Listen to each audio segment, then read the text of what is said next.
Hey, welcome to the show, everybody. Welcome to the Council on Future Conflict. My name is Scott, the proprietor of the Future Conflict channel. Today, we got a pretty interesting show for you. We're talking Iran, we're talking China, which is always fun. It's the world. You know, it's we're in a kind of a weird phase because, like, when Watcher and I both woke up this morning and we were kind of chatting about like what are we going to do the show on today, it was kind of like, there's just nothing like super obvious, right? But as always, you scratch a little bit at the surface and a lot of stuff becomes apparent. And so we've got plenty of stuff to talk about today. So we've got some domestic stuff and the odds and ends. And then, like I said, we're turning to Iran and some of the kind of stuff that's going on vis-a-vis that entire conflict. Now, if you listen to the regular news, you'd hear that, it's all kind of settling down. There's a deal in the offing. The price of oil went down like $8, like a barrel.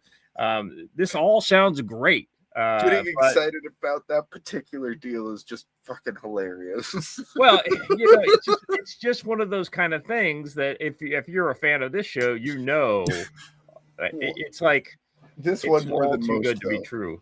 Yeah. Oh, this one more than most, though. And then on the other side, you got China. Now, China never really went anywhere. They've continued to kind of do some of the same shit that they've always done. We have just had bigger fish to fry here. So, so anyway, it's we're some of what we're going to be talking about is same shit, different day with China.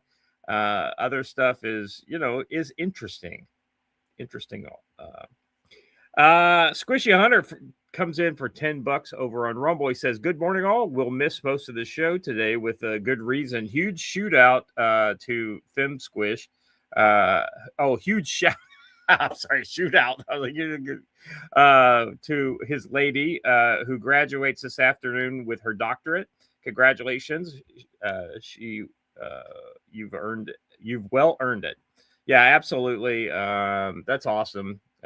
Speaking of school, while Them Squish is finishing, my progeny, we took her back to UNC Chapel Hill the other day, and so we had a nice, 2,000-mile drive, something like that, round trip.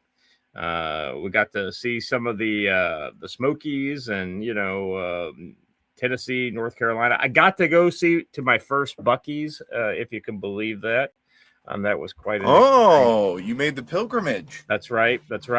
We bought beef jerky and fudge, two of my favorite things. Oh, you didn't get the sandwich? You didn't get that? We weren't hungry. So we had literally just eaten like an hour before. So, and I turned to my wife. Okay. I said, I get the feeling that the best time to go into Buc-ee's is when you're on a full stomach, because otherwise you would just be like, you get lured in.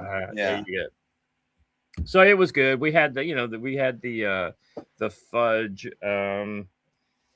The fudge counter guy was so busy, he gave us samples without us asking twice. Yeah. So, yep, Buc-ee's was fun. My wife was just kind of like overawed by the whole thing, not necessarily in a positive way. She's kind of like, what's the point? It's just a giant gas station. Literally, it's just a giant gas station. I was like, yeah, well, I think that's the point, right? One of the things of freedom. Look at this. Hunch the Dirt Roof said Buc-ee's sandwiches aren't even mid at best. I mean, I've heard that their brisket sandwiches are pretty damn good, and the brisket smelled great. Man, it's a gas station. All right, you're not going to. I know, right? Texas barbecue 125. You're going to a gas station. All right. Well, I would like you to compare this to gas station sushi anywhere. Yeah. I would just like to point out, you just happened to mention Texas barbecue and gas stations all together. As you know, all the best Texas barbecue places are shitty gas stations in the middle of nowhere. So I mean, the best barbecue place in town up until like 3 years ago was in a refurb gas station. So Find yourself someplace that serves it by the plate. I That's can't. generally. What's that chain? What's that barbecue chain in Texas? I can't remember the name. this but has to be Rudy's, based Rudy's. simply on the information you already gave. Yes, Rudy's. That's exactly right. But those are actual restaurants, whereas let's be honest, Rudy's is also a gas station. It is also a gas station. There is absolutely zero place to sit at Buc-ee's, which I thought was interesting.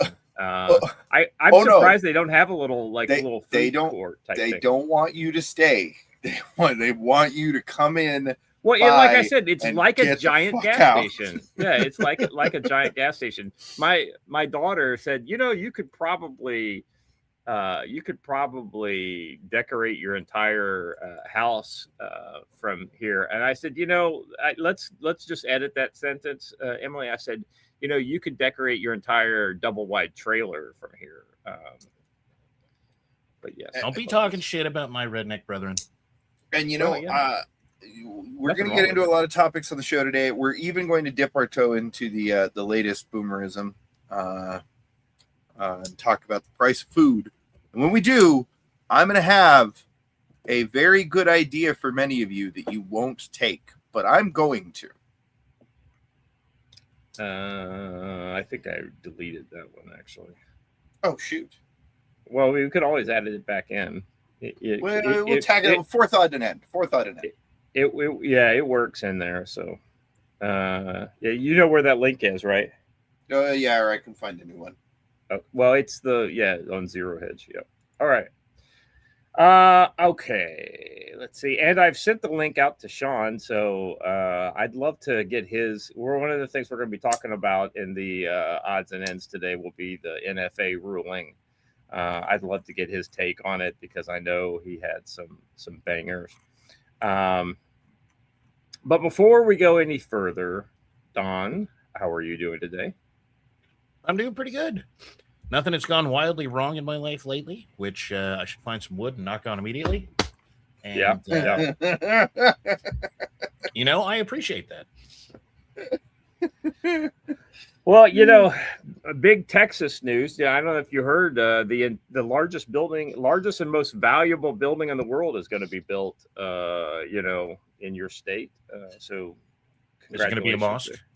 No. Well. Different kind of religion. All hail the AI Messiah. Yeah, wonderful. This is the Terrafab, Texas. I'm just looking at a video here. It's a chip fab. Yeah, it's actually, you know what? It's worth sharing here. Watch them. I'll drop the drop the link here. I don't want to go down too much of a rabbit hole with this one, but ultimately, it's pretty impressive. No matter where you come down on the whole AI discussion.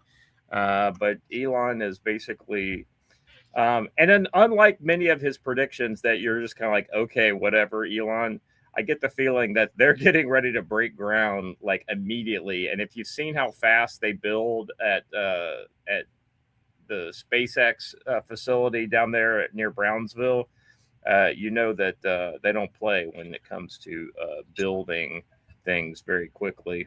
As fast as highly lubricated local government will allow. Yeah. Well, so one of the reasons that Elon builds a bunch of stuff in Texas is because Austin went, yeah, man, we should get all of the Tesla stuff here. And they basically just went, no one is allowed to get in Elon's way. Let him build stuff. Yep. Which, by the way, if you want to find out why you can't build anything anywhere, one governor saying just let him do whatever he wants means stuff goes up in an afternoon. Yep. Yeah. Well, but the funny thing is despite all that, like the price of houses in Austin, is remarkably affordable when you compare it to anywhere in California or the places where this would normally be built. Definitely. But I mean, you're not exactly setting the bar high here, right? Like That's true. Oh my God, it's cheaper than San Francisco. Everywhere except Manhattan is cheaper than San Francisco.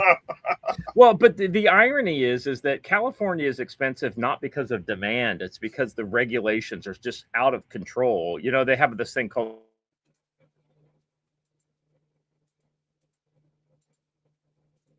that's, I guess, all did the Scott freeze regulations. for you? Yes, or yes, I he did. frozen? I was just checking if it was me. Okay.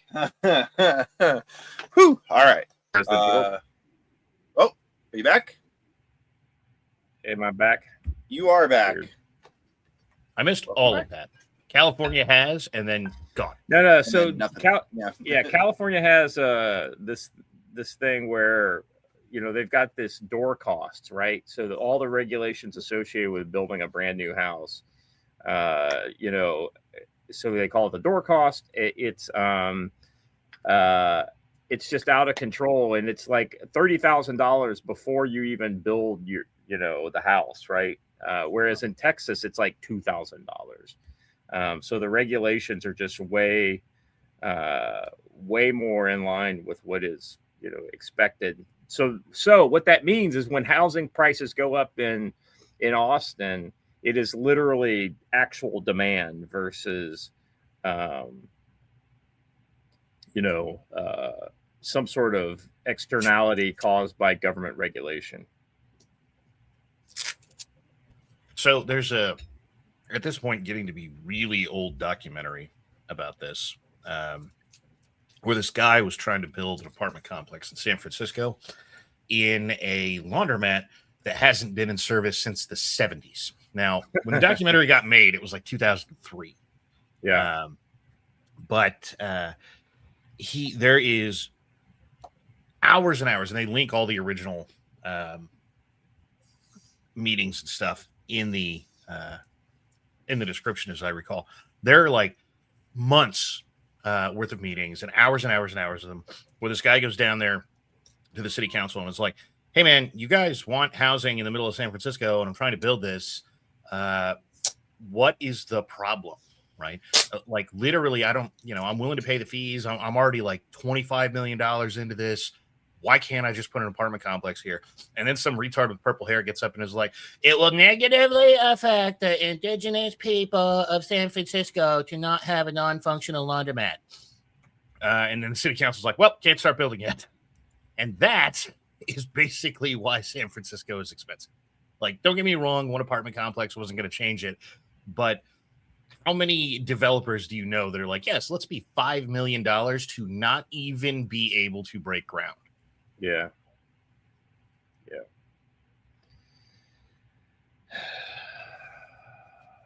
I mean, it's they literally don't want success because they've given all their power to blue-haired land whales. I guess that's the indigenous population of San Francisco, blue-haired land whales. Well, realistically, having lived near enough to San Francisco for a long enough time, they are colonizing San Francisco because it didn't used to be this way. It's true. Yeah. Well, the irony is I blame all those free love hippie flower children chicks who you got.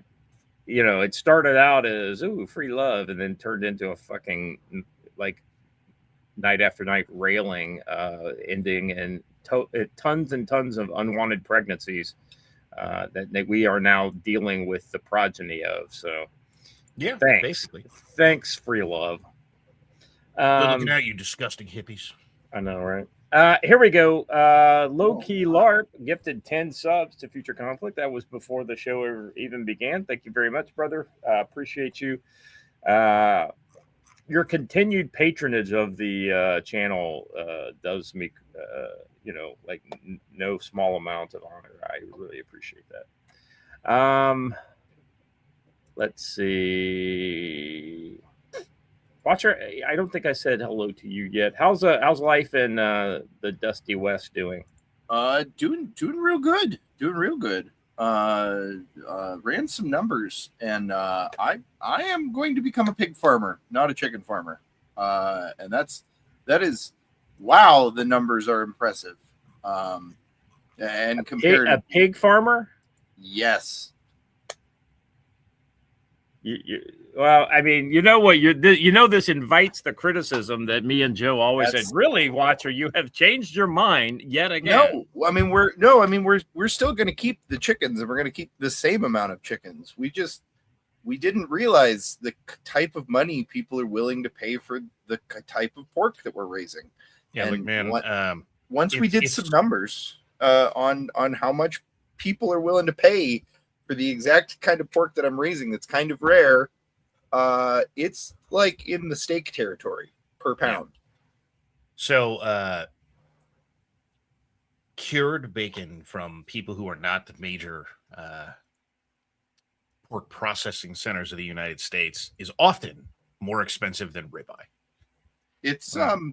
it is it, I'll On a put it per this pound way. basis, anyway. Yeah, like per pound, you go to the store right now, you can generally get pork between $1.20 to $1.40, depending on where you live.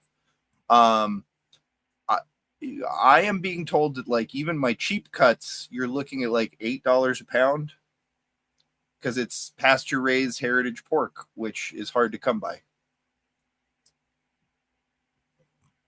So yeah, we're gonna be getting a couple more sows, and we're going to be making a lot more piglets. But but I get the feeling this is going to look more like the scale of Jeremy Clarkson's pig farm versus like some sort of Actually, like, for now, it's needing- gonna his is way bigger because he got like 7 sows to start with. We're gonna have 3. We're gonna be running 3 on 2 acres, but this is something we were not even considering, but this is something we can basically next year. We're going to be looking at, hey, neighbors that have pasture land that generally bale, can we come pay to live graze instead and go rent some grazing land? Because I didn't realize there was a path to market on this. And yeah, it's something that, again, it doesn't add any extra work. We were already raising the pigs. So yeah. By the way, I was just scanning the chat here, and Frag Out Design says he's building it next to a power. So this is going back about the Terrafab. He says he's building it next to a power plant, but it's rural as fuck. A county over from College Station, but it's not like close to it. It's rural. The locals by me are not happy. People think that it's in Austin, but it's not. There's no city for percent to go to. And then he said something else. Yeah, that's not Grimes good for County. me because that's the kind of distance from a city that I live. So fuck that. So people are bringing up one more thing on this, which is normally I would agree with you. Normal pig shit is terrible. Turns out though that when pigs mostly eat grass and ruminate it rather than what most pigs are rooting and eating roots and that kind of thing and are being fed grain. Turns out, not so much. Yeah, not so much. So this happened when I started raising chickens. Is like if you live next to a commercial chicken feed raising kind of place, everybody was like, "Oh my god, Don, it's the worst smell in the world." Yeah, and that is true. If you live next to one of those Foster Farm ranches or whatever it is, they smell terrible. My chicken coop is still overpowered by the cow shit that the town that I live in always smells like. And that, unless you are literally standing in the coop. Don was just at my place. Don, could you smell my farm at all over the very small cow field next to me? No, not at all. Right. Actually, it turns out that almost every modern complaint about how much agriculture smells is industrial feedlots. There is some tiny amount that like the people who farm vegetables of some variety spray Roundup on everything, and so there's a couple days a year that it sucks, but but realistically, if you were doing farming in any way that relates to farming or ranching in any way that relates to like 1965 or before, it's really not that. Like, don't get me wrong, it still smells like chicken shit, just nowhere near as much. Well, but it's all about density too, right? Well, but also pig species and what they're eating, because like again, like even if you're raising just your regular the same pigs that the big factory farms are raising, their metabolism is incredibly fast, and they don't process all their food very well, and they just kind of have liquid shits their entire life, and that it's smelly and it's disgusting and it's awful. The pigs that I'm raising are the pigs that were raised on Polynesian islands, and their snouts are too short. Yes, they're coonies, Doc. Their snouts are too short to root, and so they developed the ability to graze grass instead. And they process food way more slowly, and everything that comes out, I'll just put it this way, fiber commercials have competition. Yeah, right. By the way, this is how it is with everything. I've been on some farm or ranch of somebody raising basically everything, and if it's not, if it is not what the feedlot down the street from me is doing, it's not a problem. Pretty much. Good morning, Stormy. It's nice to see you here. She says, good morning, sneaking in to say hail all. Someone says crayfish flavored pig. Close. We will be doing our own version of surf and turf. Careful on which heritage pig breed you have. Oh, yeah. Some are more for lard, not meat. Take longer to reach healthy meat weight. Coonies, yeah, you're looking at between a year to a year and a half, unless you feed them grain and turn them into lard pigs, in which case you can get them there in 8 months. But yeah, it's going to take longer, and that's part of why it demands a significantly higher price. All right.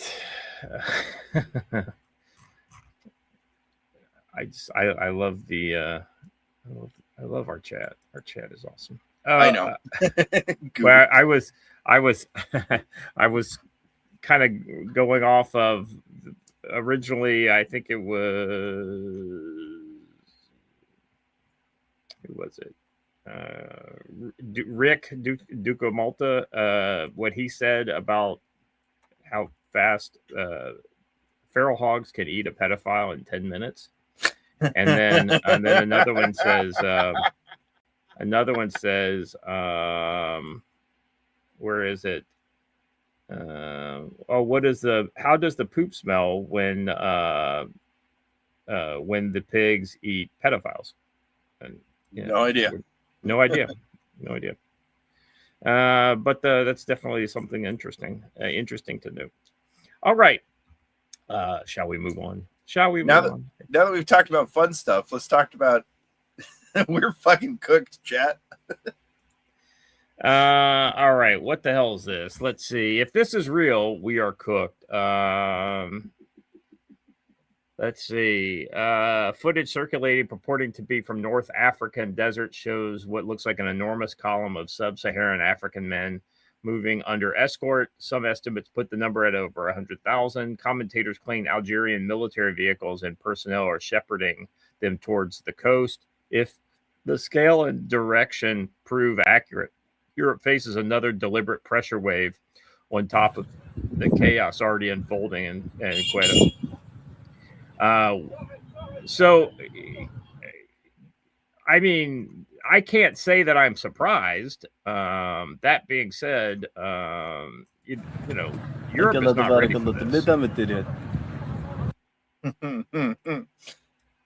It's whatever he said. It's Iran and Russia's alternate weapon, and they've been using it for a number of years. I mean, I'll say this. Go ahead, man. Yeah, go ahead. I mean, this is how Islam does everything and always has. You know, right. This is how we got the Crusades, and we want to act like this is brand new. It's fifth generational warfare. Like, no, actually, it's just what Islam has always done. Stop it.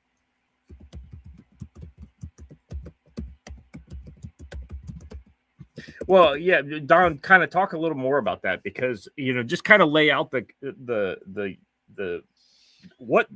how does Islam spread, and what are some of the methods that they use that are non-violent?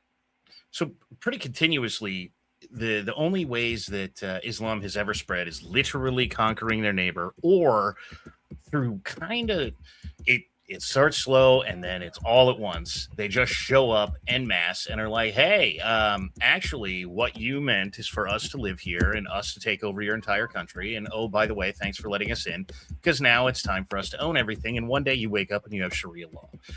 This in practical application works in a couple of ways. Either they just start slowly killing people off, or they outbreed you and then go, well, now that there's more of us, fuck off, we control everything.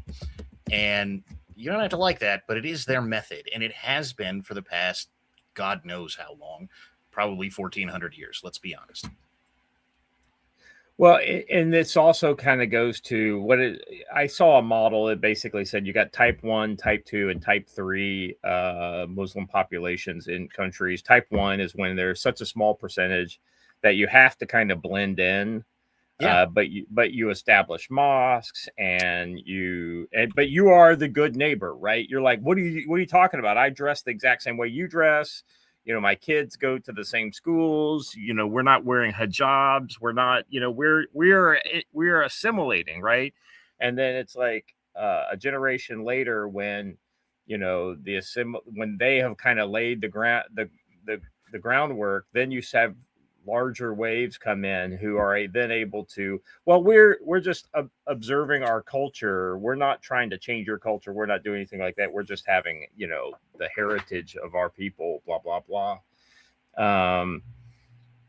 And then, but at the same time, you should also respect. So this is the care phase, right? Like where care kind of sets up and protects through progressive ideology, Muslim, kind of cultural norms and things like that. And then stage 3 is what you're basically getting in places like England and Europe, where you're starting to see no-go zones, Sharia courts, Sharia patrols, and it's literally they have annexed entire portions of a country to their cultural norms, right? It's just absolutely, and then as those areas grow, then ultimately they subsume the entire country, and you are a second-class citizen in your own country.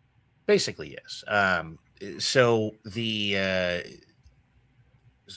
what is it? Raymond Ibrahim documents this pretty well. For all intents and purposes, mosques are forward operating bases, right? Yeah. And that's not our description. That is, if you go read what a forward operating base is, and you go read how Islam describes mosques, it is the same description. Not kind of, not pretty close. It is the same description. So if you don't like that characterization, and I'm sure this audience is fine with it, then, but if you find anybody who doesn't like that description, by all means, go get literally any manual out of the U.S. military, and then go get, the Quran and read the description of a mosque. Hey, we plant this here so that we can go out and patrol, and we can go, own the local area around it, so that we can, have entry and exit control points to make sure that only the people we want get in here. It's a fob. That's what it is. Yeah. Yep. So let's see, just real quick about this story specifically. So the article centers on circulating video footage purportedly showing vast columns of sub-Saharan African men, estimated by some commentators to be around 100,000, being escorted across the North African desert by Algerian military vehicles and personnel towards the Moroccan frontier and ultimately Europe. It frames this as a deliberate, state-organized, weaponized invasion involving Algeria in coordination with Iran, Russia, building on the late July 2026 Quetta surge. Tens of thousands of prominently young men entered the Spanish enclave, so we covered that last week. Claims include organized logistics across multiple countries, jihadist infiltration risks, and European elite failures to enforce the borders. Wow, things that have never happened before in history. Right. The footage and exact scale remain unverified at this point, so clearly you can't say, disparate reports do not equal the ground truth, right? But there's something happening here. Let's see, and given what happened recently in Spain, I think clearly has some possible context there. let's see. I mean, going back to some historical Muslim like patterns, they have a tendency to it is a rather specific sequence, right? They'll do rapid military advances in places, looking back at 7th and 8th century and things like this.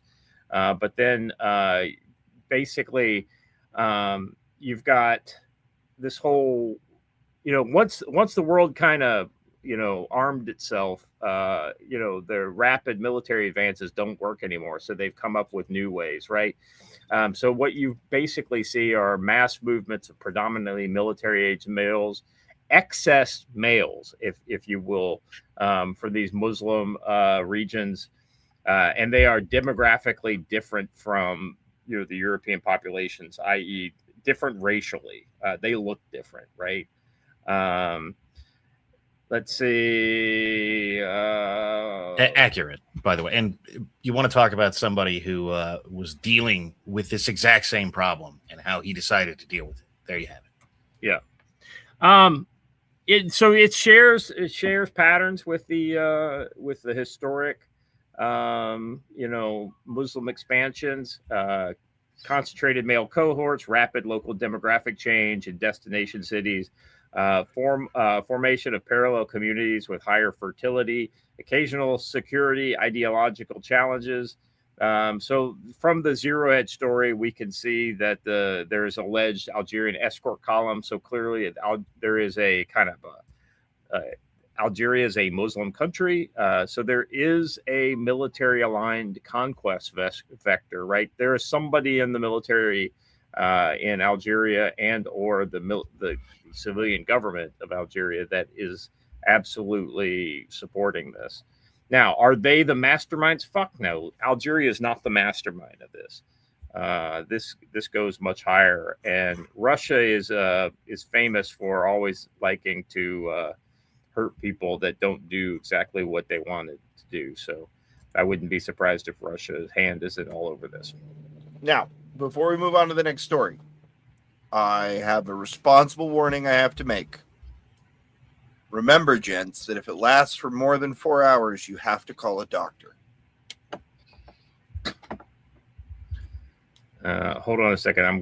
Before we move on to the next story, all right, let's do the super chats related to that one. All right. So Lance Corporal Veteran for $2 says, when they move the column in a caravan, it's arranged. Yeah, 100%. Right. Like the thing is that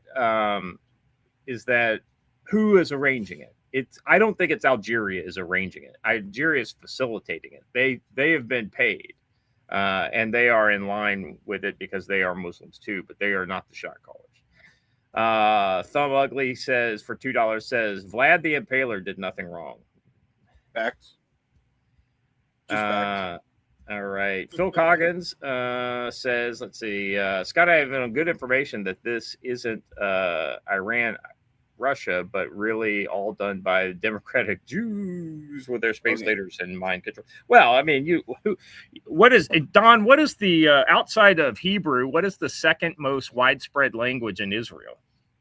Well, it's probably English, right along with literally everywhere else. It's Russian. I'm just saying, you can't trust those Jews any farther than you could throw them, right? You could throw the Russians. All right. No, it's the Russians. Well, no, I'm just kidding. So, there's one more comment we need to bring up, and it's not a super chat, but it's from a guy who sends a lot of super chats. Wrench Turner. Oh, hold on. Welcome, old Hong Kong. Hey, how are you? Doing good. Real quick, I got to address Wrench Turner. Guys, I just want to say, if you can spare a prayer over the next little while, he probably wouldn't agree. But judging by the pictures that I've seen of him using heavy machinery to try and cut fire lines near his farm, please pray for our friend Wrench Turner. I've asked him if he needs help. Apparently, he's got enough guys to run his heavy machinery for now. But yeah, one of his farms is dealing with the encroachment of wildfires. So, not fun. Let me get over to Rumble here real quick. Hunch Dirty Roofer for $2 says couple things, guys. Algeria and Spain have been friendly for around 150 years ago or so. Algeria and Morocco have been unfriendly to outright enemies for around 300 years. Going, yeah, 100%. And so the irony here is that this is showing where Algeria is so they don't care about Morocco. So if some of these people cause trouble in Morocco, that's just more the better, right? The other thing that they don't care about is ultimately just because they're friends with Spain, that doesn't, or friendly, not friends.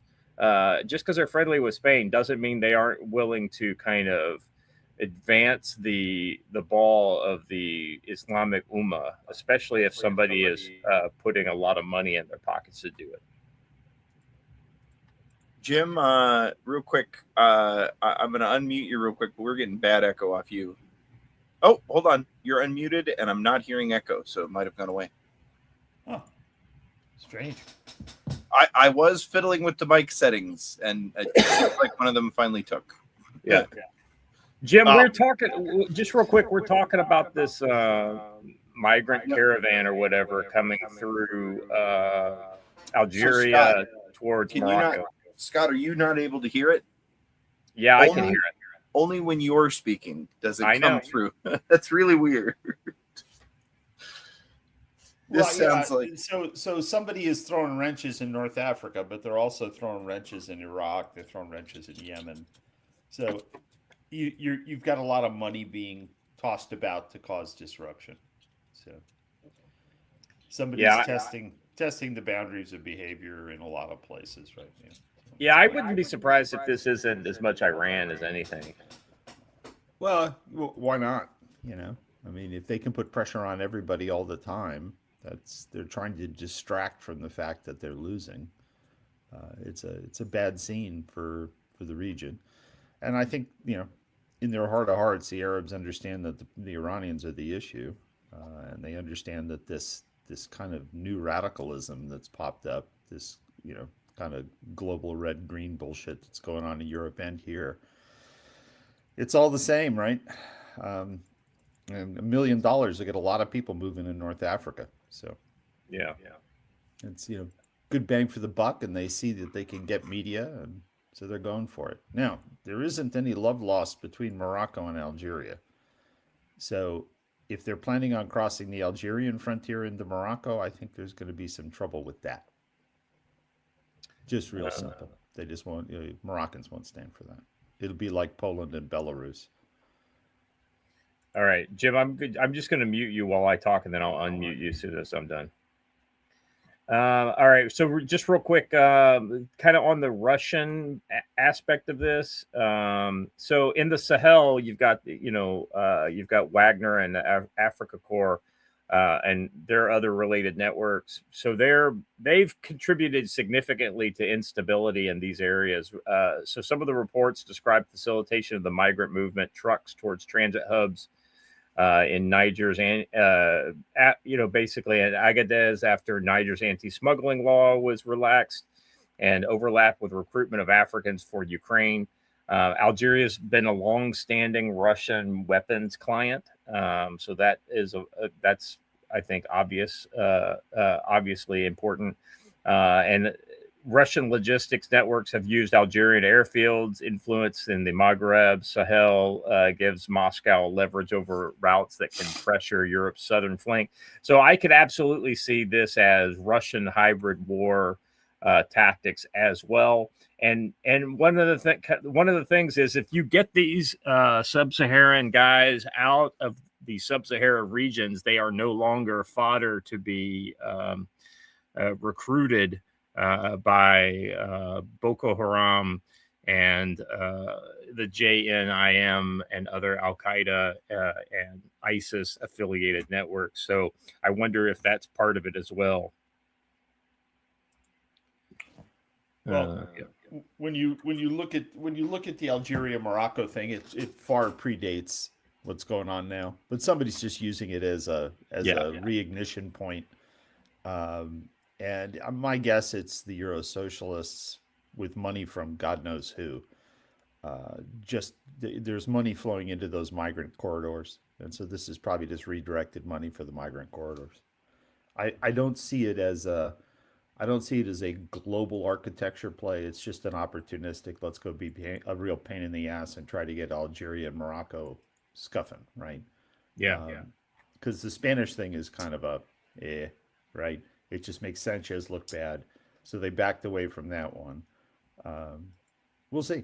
I mean, it's a free for all out there. It doesn't take much to pop up 6 or 7 internet sites and make hay for 90 days and then disappear, which is kind of what happened in the Sueta thing. Yeah.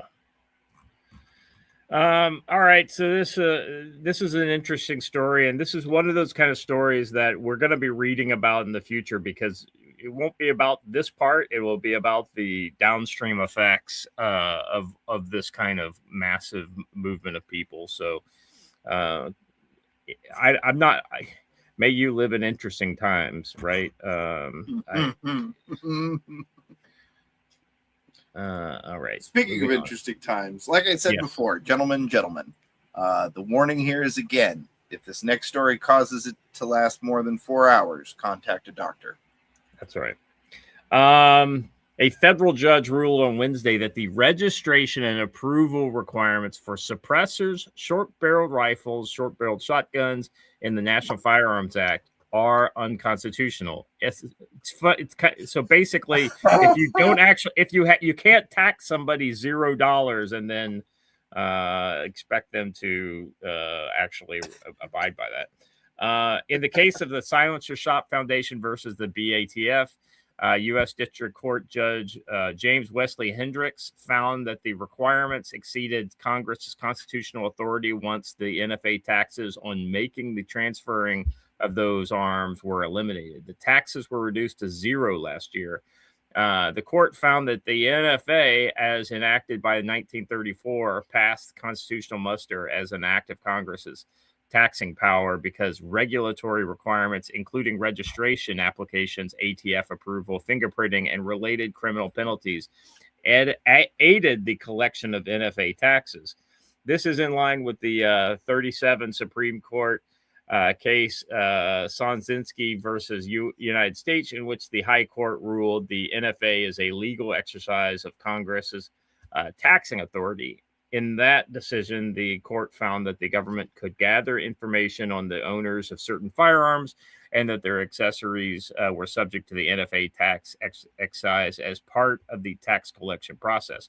Wednesday's ruling, in response to 2 consolidated cases, Jensen v. ATF and the Silencer Shop v. ATF, in the U.S. District Court of Northern District of Texas, held that once Congress eliminated the taxes for suppressors, the constitutional foundation for the registration was eliminated as well. In sum, the court concludes that the challenged NFA provisions exceeded the Congress's Article 1 enumerated powers and therefore is unconstitutional.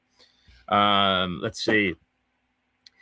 So this is all goes back to the one big beautiful bill, and if this holds, it will truly be a beautiful bill, reducing the NFA's excise taxes on suppressors, short barrel rifles, short barrel shotguns, and a category labeled as any other weapon from $2 to $0. However, the items were still required to be registered under the NFA.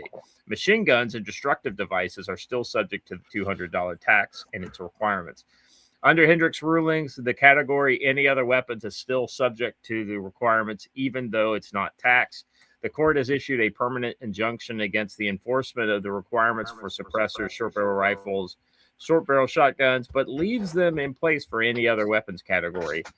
Hendricks stayed his decision for 7 days to allow the government to appeal to the Fifth Circuit Courts of Appeal. The government argued that the provisions were justified under the Commerce Clause and Necessary and Proper Clause. In its court filings, the government pointed to that the NFA regulated businesses are subject to other federal taxes. Therefore, the registration requirements are part of the overall taxation process. The defendants said that this has been recognized in prior Supreme Court cases. It's long settled that the NFA's requirements aid in the assessment, collection, and enforcement of the Act's taxes and are thus justified under Congress's taxing power. Shortly after the NFA's enactment, United States v. Sunzinski, the Supreme Court rejected a constitutional challenge to the NFA's special occupational tax on firearms dealers, holding that the Congress had the power to impose tax even if it was intended to restrict or suppress the thing tax. The government's response reads, let's see. All right, I got a little more here. I can just go ahead and finish this up, and then I will turn it over to you, gentlemen, because I have thoughts as well. Second Amendment advocates hailed Wednesday's decision. We're delighted with the ruling from Judge Hendricks, Citizens Committee for the Right to Keep and Bear Arms. Chairman Alan Gottlieb wrote in a statement, with the tax no longer in existence, there was no logical reason for the ATF's registration requirements to continue. With a victory setting a precedent, we anticipate success in other cases involving our sister organization, the Second Amendment Foundation. The National Right Association leaders, one of the plaintiffs in Jensen v. ATF, also praised the ruling and vowed to continue pushing for the end of the NFA. Our successful efforts to eliminate the $200 NFA tax created the opening for our world-class attorneys to secure this historic federal court ruling, and the NFA is unconstitutional. The fight to fully repeal this archaic gun control measure is not over, but today's decision is a major step in the right direction. John Comfort, executive director for the NRA's Institute for Legislative Action, stated in an email to Epoch Times, the One Big Beautiful Bill Act originally repealed the NFA's excise tax. That language was removed, and the tax was instead reduced to zero after the congressional parliamentarian determined a repeal did not comport with the tax purposes of the bill. The GOA has contended that the ATF and other federal agencies have used the information gathered to build a de facto gun registry. Of course they did. The group has declared that the part of its mission is to have the government destroy information that could be used to build a registry. The ATF has long denied such a registry exists because, of course, they would. Gentlemen, I turn to you for thoughts. Don. So I get why Sean has been on a tear about this. Almost everything in this article, except the judge has issued an injunction, is fluff written by journalists. So for all of you who are on a regular basis telling me things like, Don, you don't hate journalists enough. First of all, I've been hating journalists longer than you, I promise, and hating them more. Second of all, you should take your own advice. The practical realities of this ruling are that if you are a customer directly and in relation to those sales, most likely, of the Silencer Shop Foundation, then, or in specific, whomever is selling these, there is a permanent injunction against the ATF enforcing the NFA, except for any other weapons, against you in direct relation to those sales. So for everybody going, well, can I just cut the barrel off my shotgun now? Like, well, you better get a new job and it better be working for them. Because if it isn't, then you're screwed. If you send your shotgun to them and they cut it down, maybe. But this is, look, is this a win? Yes, it is. Is this, but the NFA is gone? No, it is not. And furthermore, the ruling is still suspended for another 5 days or whatever it is so that an appeal can be filed. But even if that weren't the case, even if this ruling were in place today, you are still subject to the NFA. This is one of those the courts are cowards kind of rulings, specifically when it comes to benefiting us. And so, well, I didn't say the NFA was wholly unconstitutional. I just said you can't enforce against this one company and their particular customers. Now, if you are at all familiar with the courts, this is not what they should be doing. Either it is unconstitutional or it is not. And by the way, reading the ruling, which is all of, it seems, 2 pages, this judge doesn't go out of his way to say that the NFA is unconstitutional. So when I say this is all fluff written by journalists. I mean it, right? They don't get me wrong. It's a somewhat reasonable inference for what's here. However, this ruling is written so narrowly that, like, maybe this is more of a harassment case than it is a ruling on the ATF and the NFA in general. I mean, this is unironically bad as a ruling, just as a legal document. It's not good. You should not write rulings like this, dear judges everywhere. I know, but Don, you don't understand. I don't want to go against the entire federal government in a thing that I otherwise like anyway. Yes, fuck you. Grab your balls and say, hey, the NFA is unconstitutional. This is now the landmark case, whether you like it or not. And yes, I understand it's headed to SCOTUS, but until some other judge above me tells me no more NFA. And that did not happen. Yeah, no, I mean, I think I think there is some positive stuff that has come out of this, but it's just one of those kind of things. This is where you've got cowards on the bench who aren't willing to take an actual constitutional stand. Yeah, well, look, man, I hate to break this to you, but for those of us who sit in a very narrow space of the world, the Constitution is very popular. It does all kinds of cool things. There's lots of respect and even to the degree of reverence for this thing. And once you get out of this circle, the Constitution is not popular, right? It is either in the way of doing whatever, quote, I want to do, or it's this archaic document that a bunch of slave owners wrote. So why the fuck are we listening to that anyway? Yeah. Watcher? Digging deeper into it. He's probably right. We'll see how this shakes out. If this does get elevated up to the Supreme Court, it might turn into something decent. But I don't know, man. Sloppy rulings all around. We just need to purge the bench. On that front, there is a tiny possibility, and understand that you're shooting in the 1 in a million vicinity that we get the next Bruin out of this, and then we don't have an NFA. Now, that said, if this goes to the Supreme Court and the opinion gets released and it doesn't say Thomas or Alito on top, that didn't happen. Yeah, it's bad. Yeah. It's not going to be a good day. Well, but the one of the opinions that I saw kind of come out about this is this everything we hoped for? No. That being said, there are some very good kind of precedential tools in this that can be used at a later date to further the cause if the correct judges get a hold of it.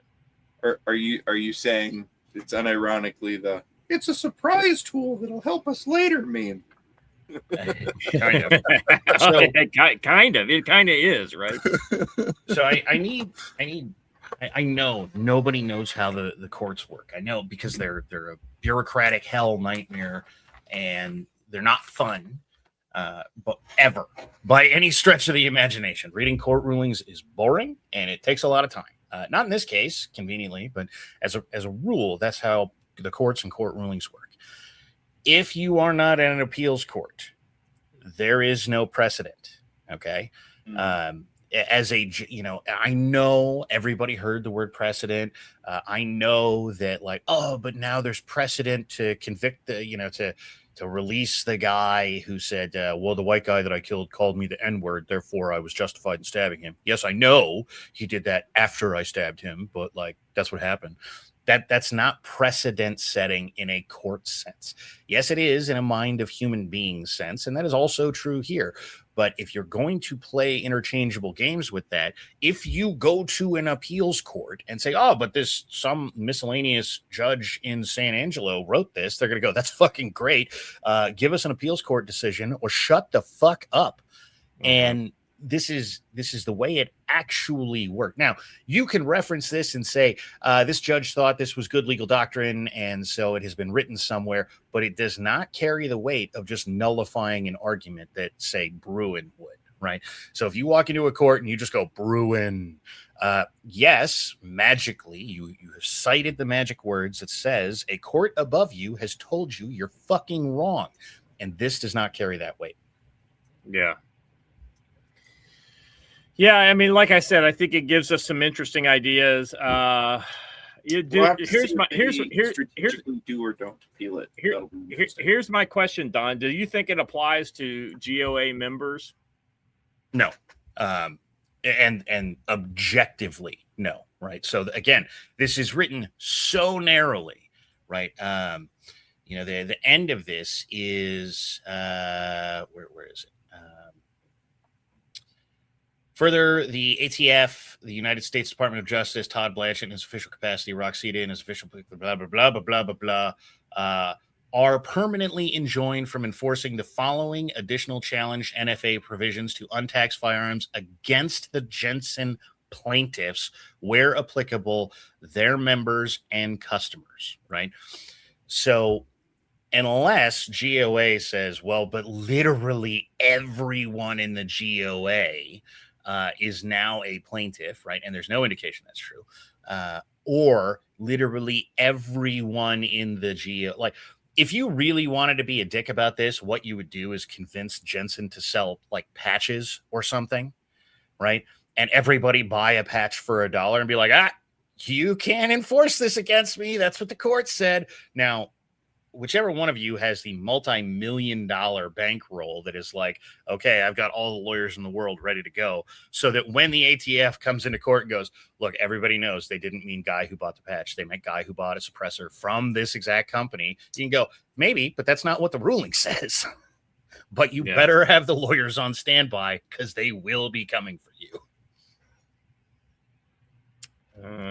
Yep. So I'll be interested to see what the government response is. They got 7 days to do it. It's not coming out today.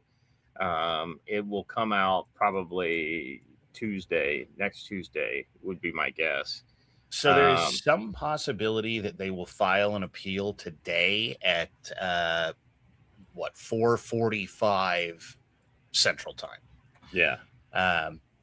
So that they can get that appeal in over the weekend where hopefully nobody pays attention, because that's pretty classic government activity. But if not, it'll be Tuesday at the same time.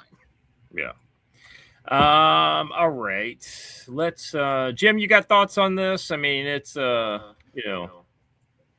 this is cake for the masses, man. This is 100%. Let's distract the planet with something that'll take the conservative movement and let them spin some energy somewhere.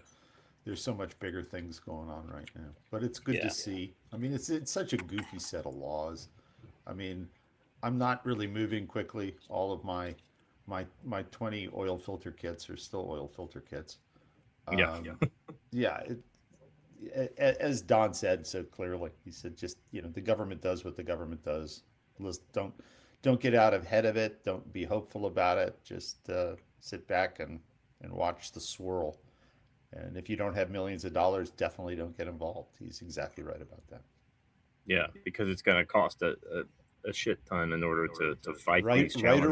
Right or wrong, it costs millions to be falsely engaged by your government. And for some reason, people have this suppressor thing and short barrel rifle thing just gets everybody all puckered up. So I think it comes down to the fact that back in the 80s, everybody wanted to look cool holding their MP5. So, that was one of the perks of going and spending time in Glencoe or some other government organization and being trained on the MP5 and then being able to have it in your car. When did that stop, do you think? Because when the MP5 started to get old and nobody bought new ones. But I still think the MP5 is cool. Right. This is my indication that we're old, because I still think it's badass. Well, let's be honest. The only reason why we hate on the MP5 is because we can't buy one. Well, yeah, that's it exactly. I think that's why it never caught on, is because there was never a civilian operable version. Oh no! I've always liked the HK. I mean, the UMP, the improved version of the MP5 in a 10mm for a while, was kind of an interesting sideline. So yeah, they're great weapons.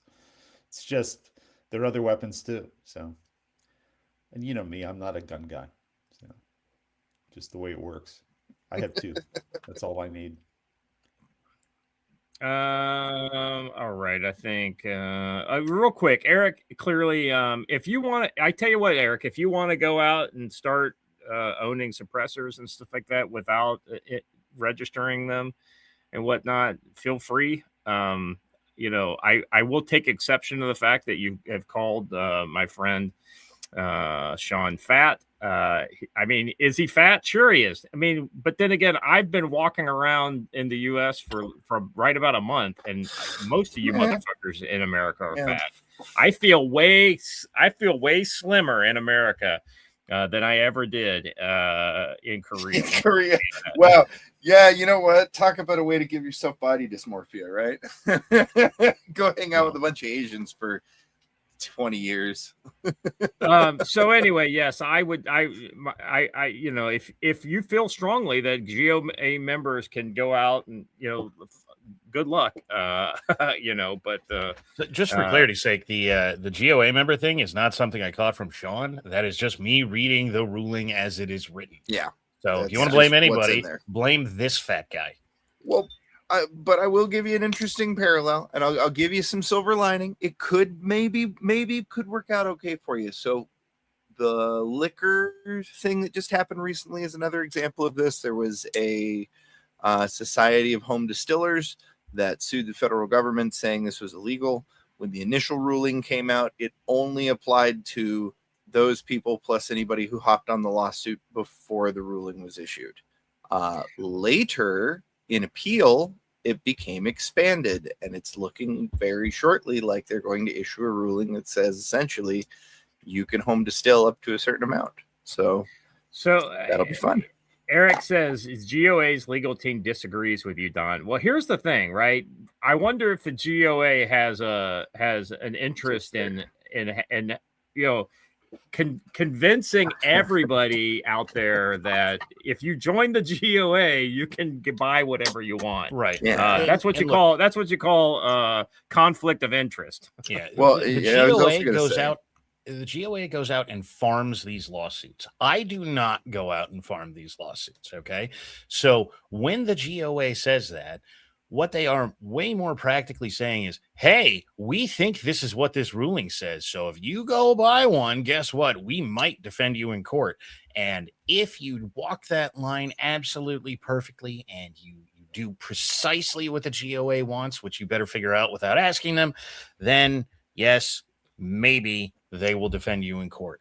That said, based on what this ruling says, it is written so narrowly, right? And guaranteed, the reason the GOA thinks this is because they submitted briefs in relation to this, right?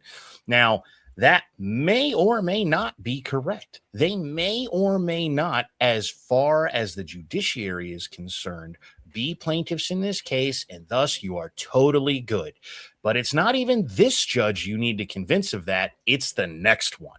Okay, because it's not going back to this judge who's going to go, well, look, I thought the GOA were plaintiffs, so that's fine. It's going to be some other random judge who's going to go, well, that looks stupid. The plaintiffs were clearly the people who originally filed suit, and I don't care who filed a brief.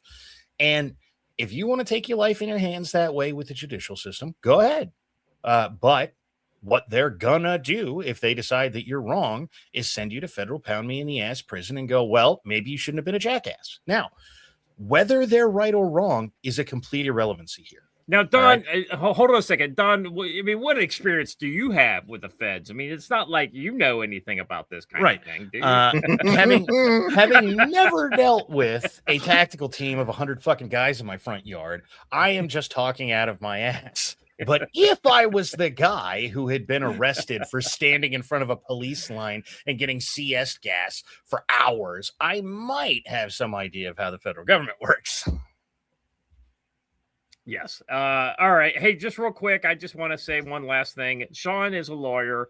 Lawyers have all kinds of unpopular takes, and I'm not friends with very many lawyers, so I try to maintain my friendships with the lawyers I already know, because it's very unlikely I will meet many more lawyers that I actually like. So I just, so I don't agree with everything Sean says. That being said, but once again, he is my friend, and I give him the benefit of the doubt. I have not listened to his hot takes on this, and I may disagree with them once I do. So, all right, let's we got to move on. This is great content, but at the same time, it's still the odds of Well, it. So the next one is going to be even better, to be honest. yeah, and I'm really interested to hear where Jim falls on this. U.S. intelligence assets said to descend on Cuba. Writing in the political, let's see, Dasha Burns and Nahil Tusi reported in recent months that U.S.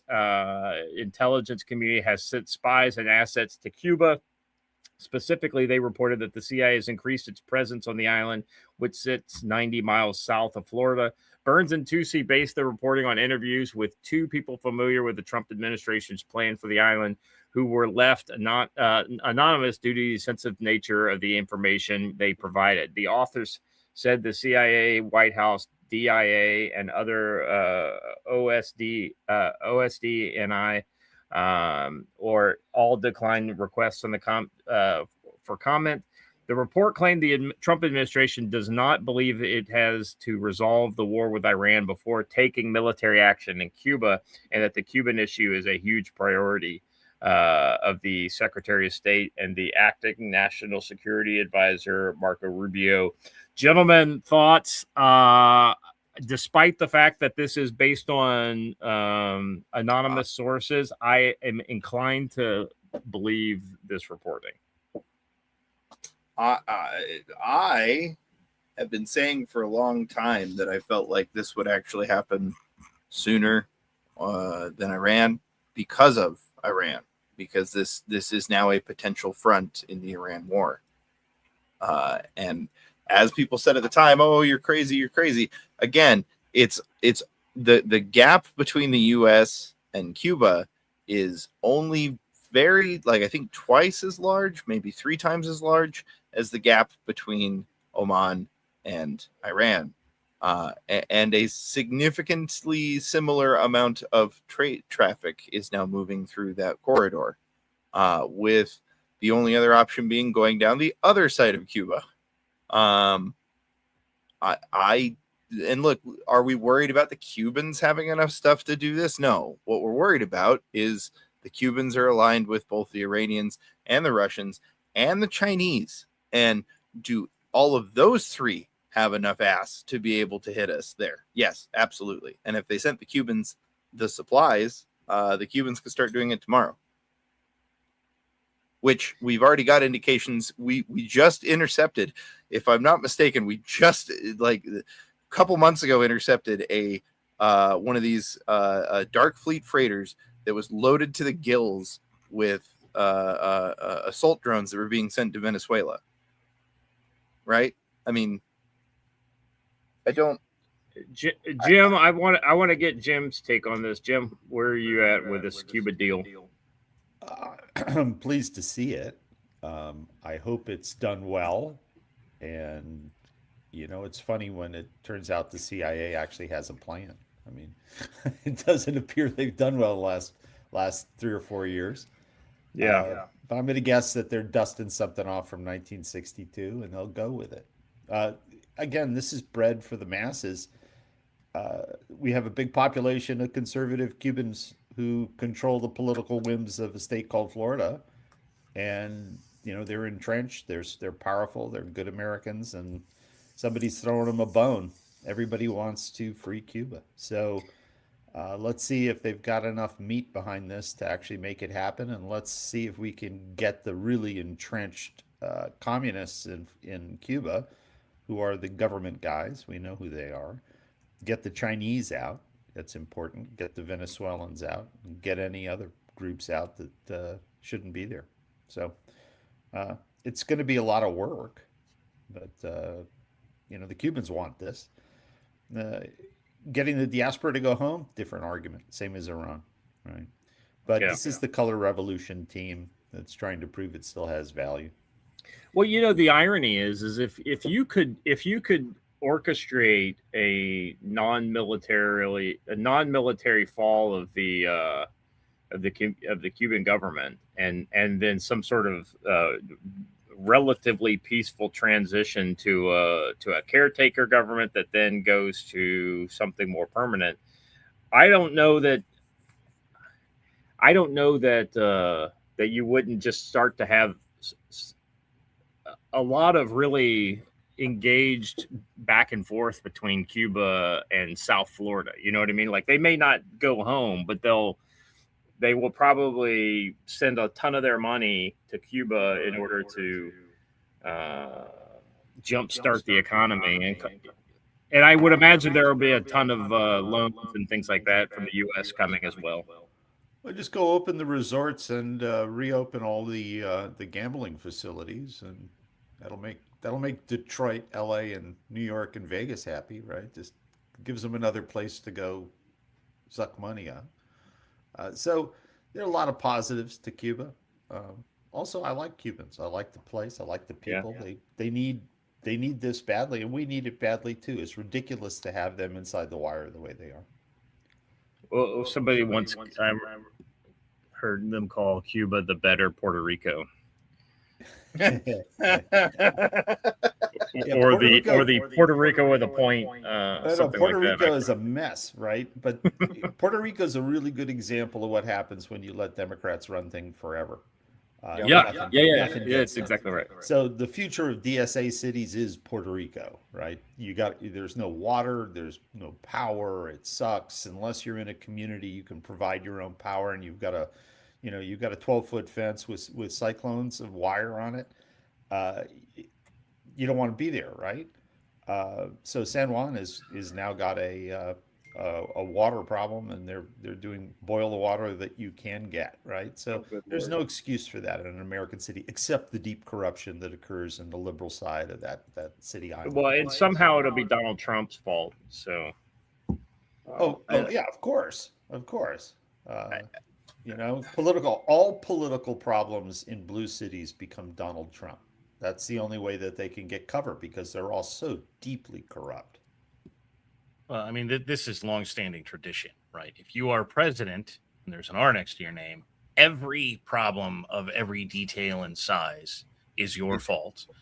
And if you are a Democrat who is in the White House, then well, I mean, that's a red city problem, even if they have a Democrat mayor.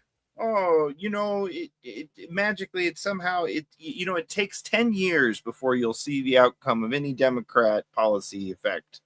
Weirdly. Huh. yeah. But it takes 8 seconds before you will see a Republican policy outcome. Correct. Yes. Which is to say that if a bill passes and if you don't believe this, go back to the eggs thing, right? Like, hey, we're doing the things that are going to lower the cost of food.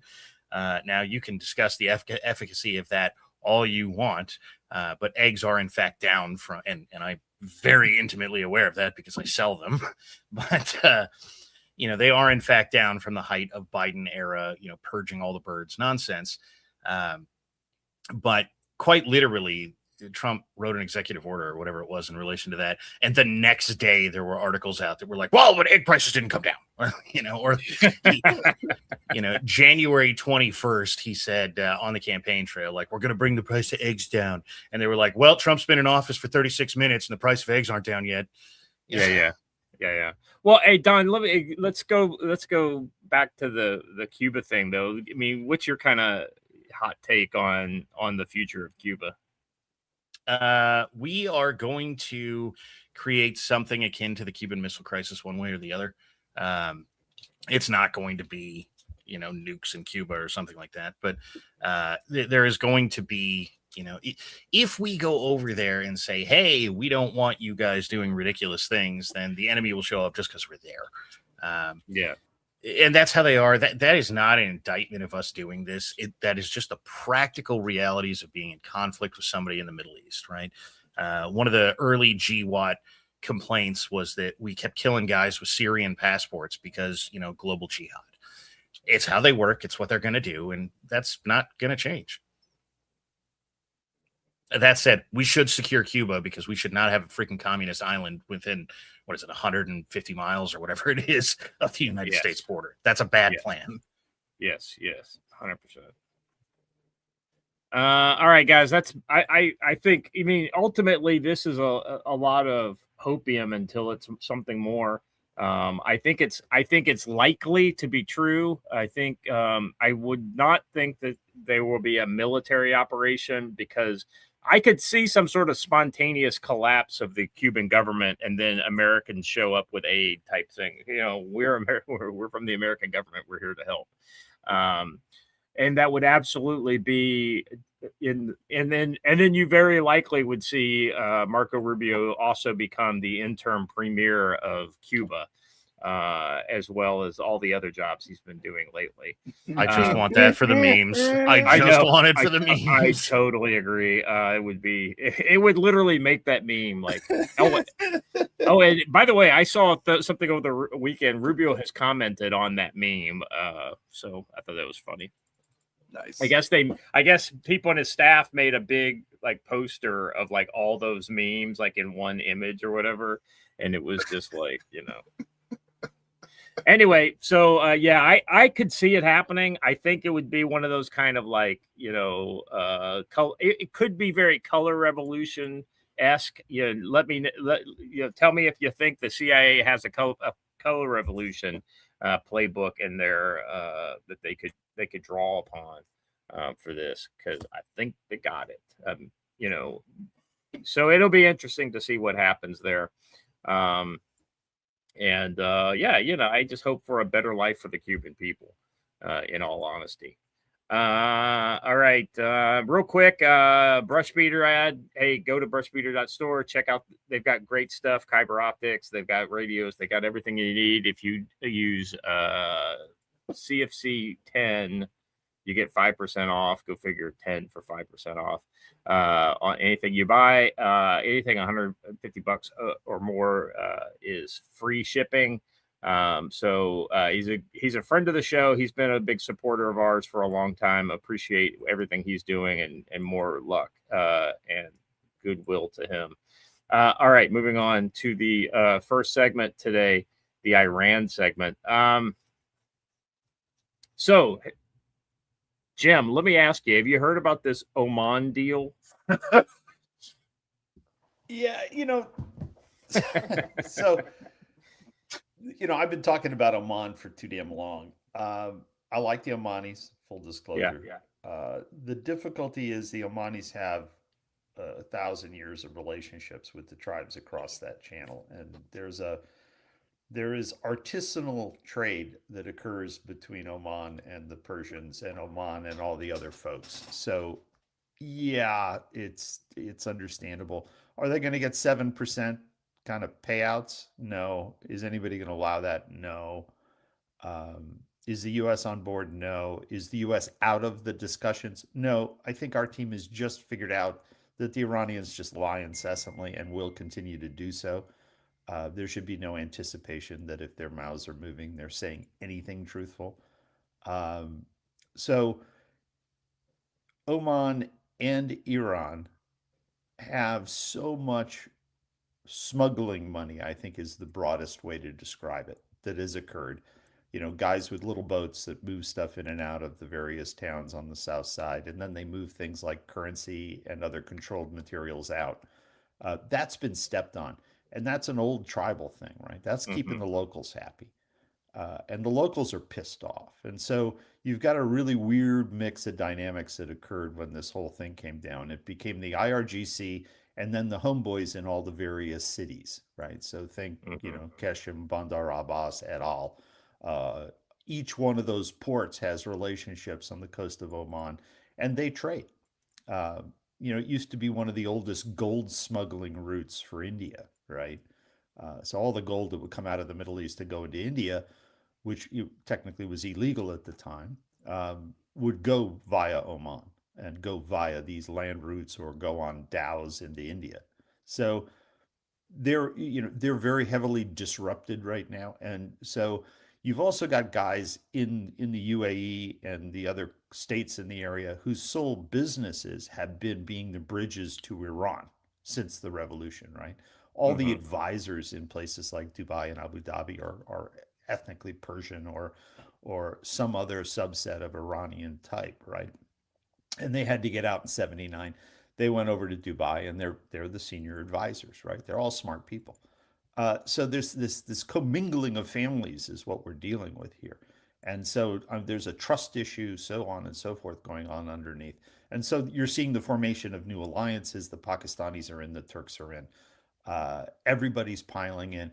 We still have to see how the GCC steps up.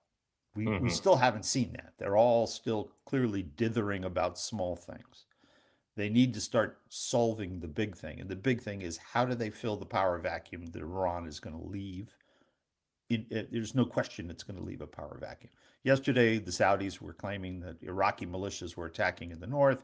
They were talking about Iraqi militias in Yemen supporting the Houthi rebels. And so there was infighting going on. So the end game for Yemen and the end game for the Iraqi militias is underway. But you really won't have anything unless you see the GCC guys step in to support the Saudi, Pakistan, Turkey movement. And that's a double-edged sword, as we all know. So that's what I think. Yeah. Let me just kind of read. Let's see what I got here. I know. 1 second. All right, here we go. Oman on Thursday agreed with to a framework of a deal with Iran to temporarily open the Straits of Hormuz, the global crude oil export route that Washington and Tehran had been wrestling to control since the war began. Two Middle East diplomats with knowledge of the negotiation told MS Now. The diplomats declined to describe the details of the temporary agreement or what issues remain unresolved, but the Iranian government officials linked to the deal told MS Now that on Thursday morning it will establish new shipping routes by allowing commercial vessels to enter the Persian Gulf through the Iranian control route and exit through the route controlled by Oman. This is also as Iranian leaders continue to taunt Washington with fresh messages, such as the following from the country's influential parliamentary speaker. It says, a massive attack coming. Oh, wait, never mind. They want to negotiate. That's theater diplomacy on loop, using bully plus broken promises plus fake news as leverage is a failed strategy. Acknowledge the facts and fulfill your commitments. We don't need more theater. This is an Iranian prime minister, or not prime minister, but a minister of parliament. Let's see. Deal details include Iranian Fars media has issued details on the Iran-Omani draft plan for transit rules through Straits of Hormuz and the Persian Gulf. The country's parliament is said to be currently be reviewing it, while Tehran insists that the U.S. has been sidelined, saying that Oman-Iran contacts are bilateral.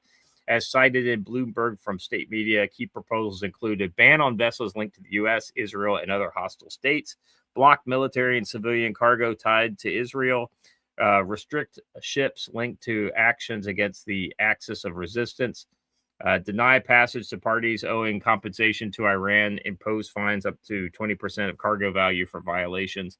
So it wouldn't surprise me if Oman was working as a proxy for the U.S. on this, and that many of these kind of like, it's only U.S. and Israel can't come through, kind of signals that, well, everybody else can come through, and we're basically willing to lay down on our strict enforcement of this. What's your kind of take on this, as far as, like a kind of realpolitik deal making in order to end the conflict?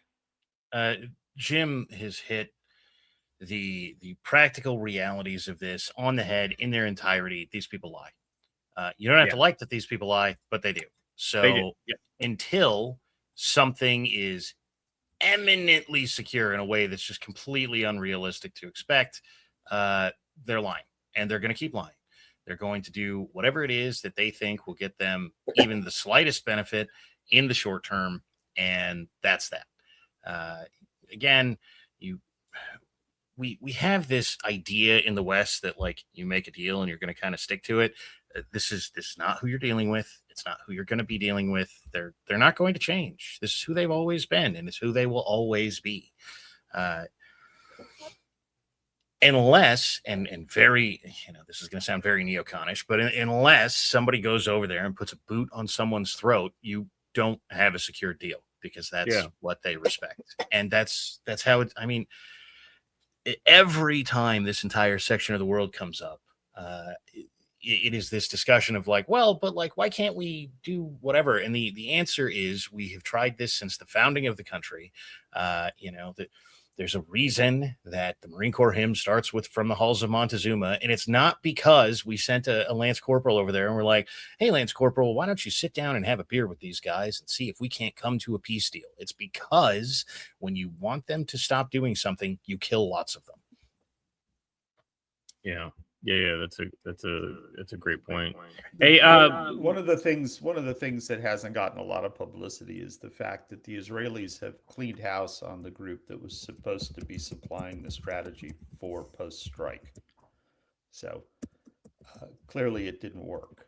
So the alternative to what you're seeing now was a wet fart. And it appears the Israelis are holding some of their people responsible for the failure of the strategy. So clearly we don't have a strategy, but there was a strategy.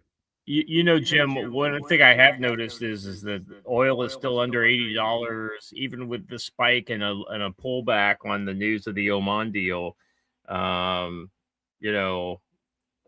is still pretty, it's kind of like what Iran is trying to do. The market is working around. Any thoughts on how the price of crude might be affecting any of this?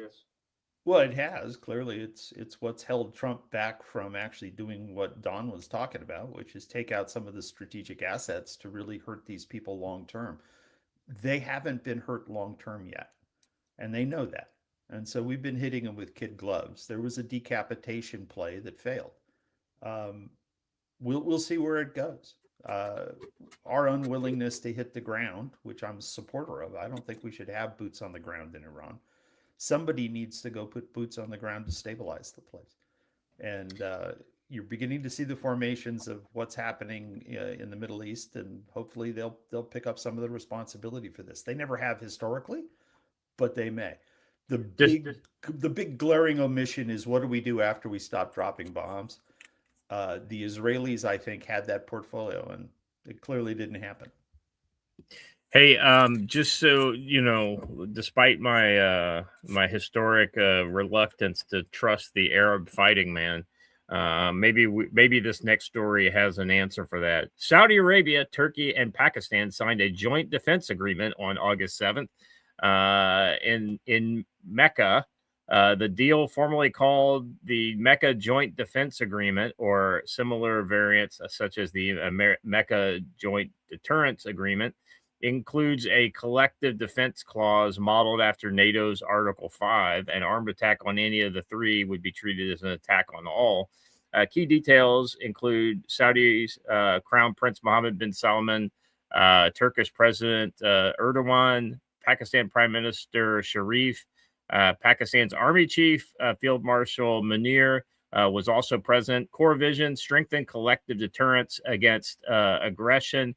Any armed attack against one member is regarded as an attack on all three. It also calls for a broader defense cooperation, training, technology, intelligence sharing, and related areas.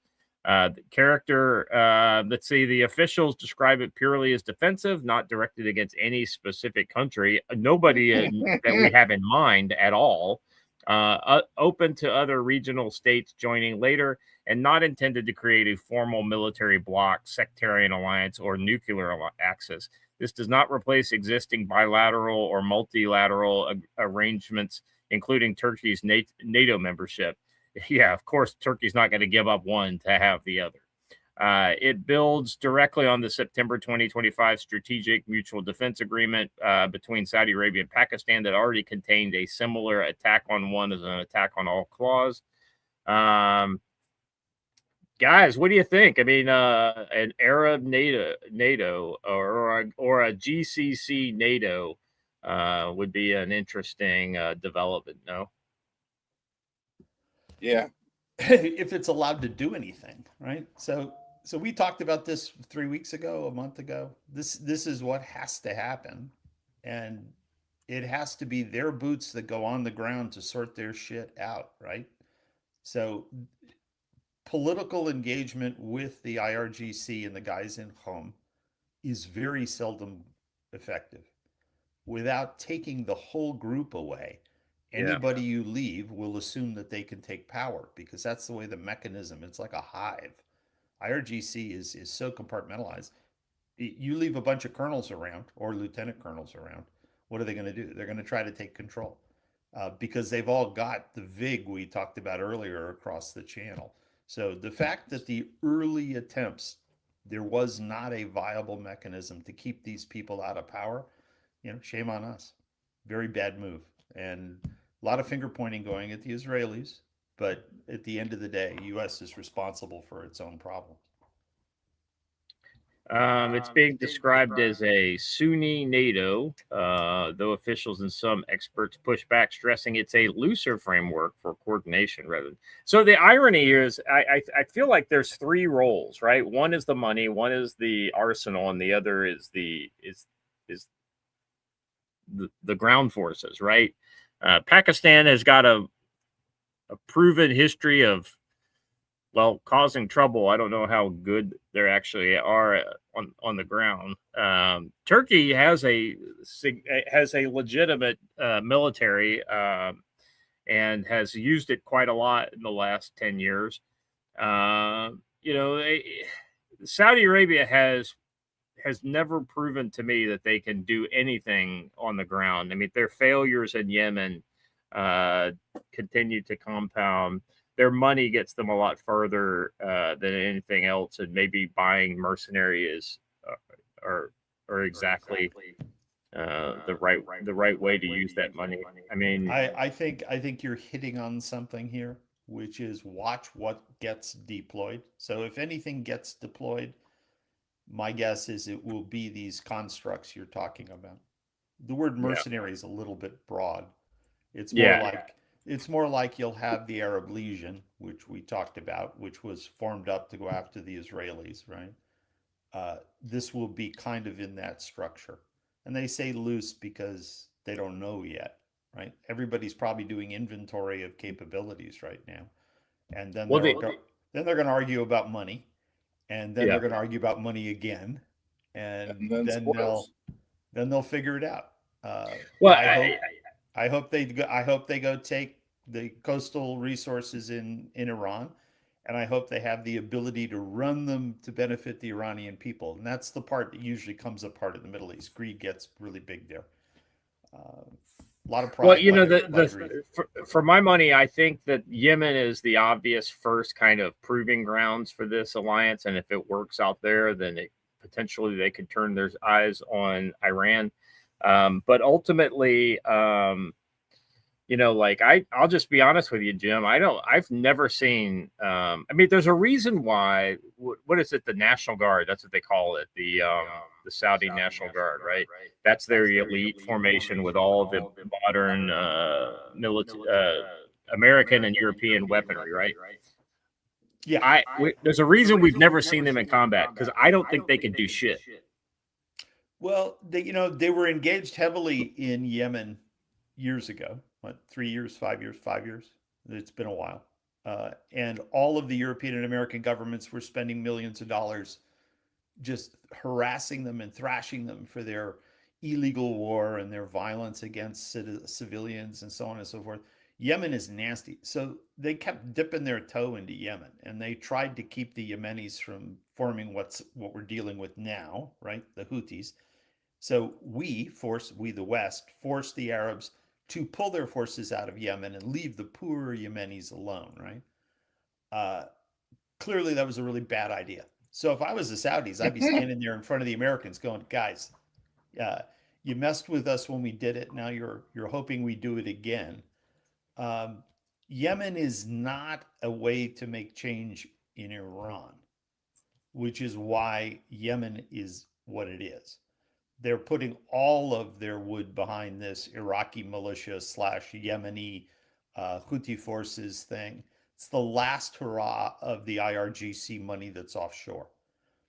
I'd be curious who else is funding this. Are the Russians involved at all? Are the Chinese involved at all? People should know this. But the reason Yemen is a big deal this week is because it's not Iran, right?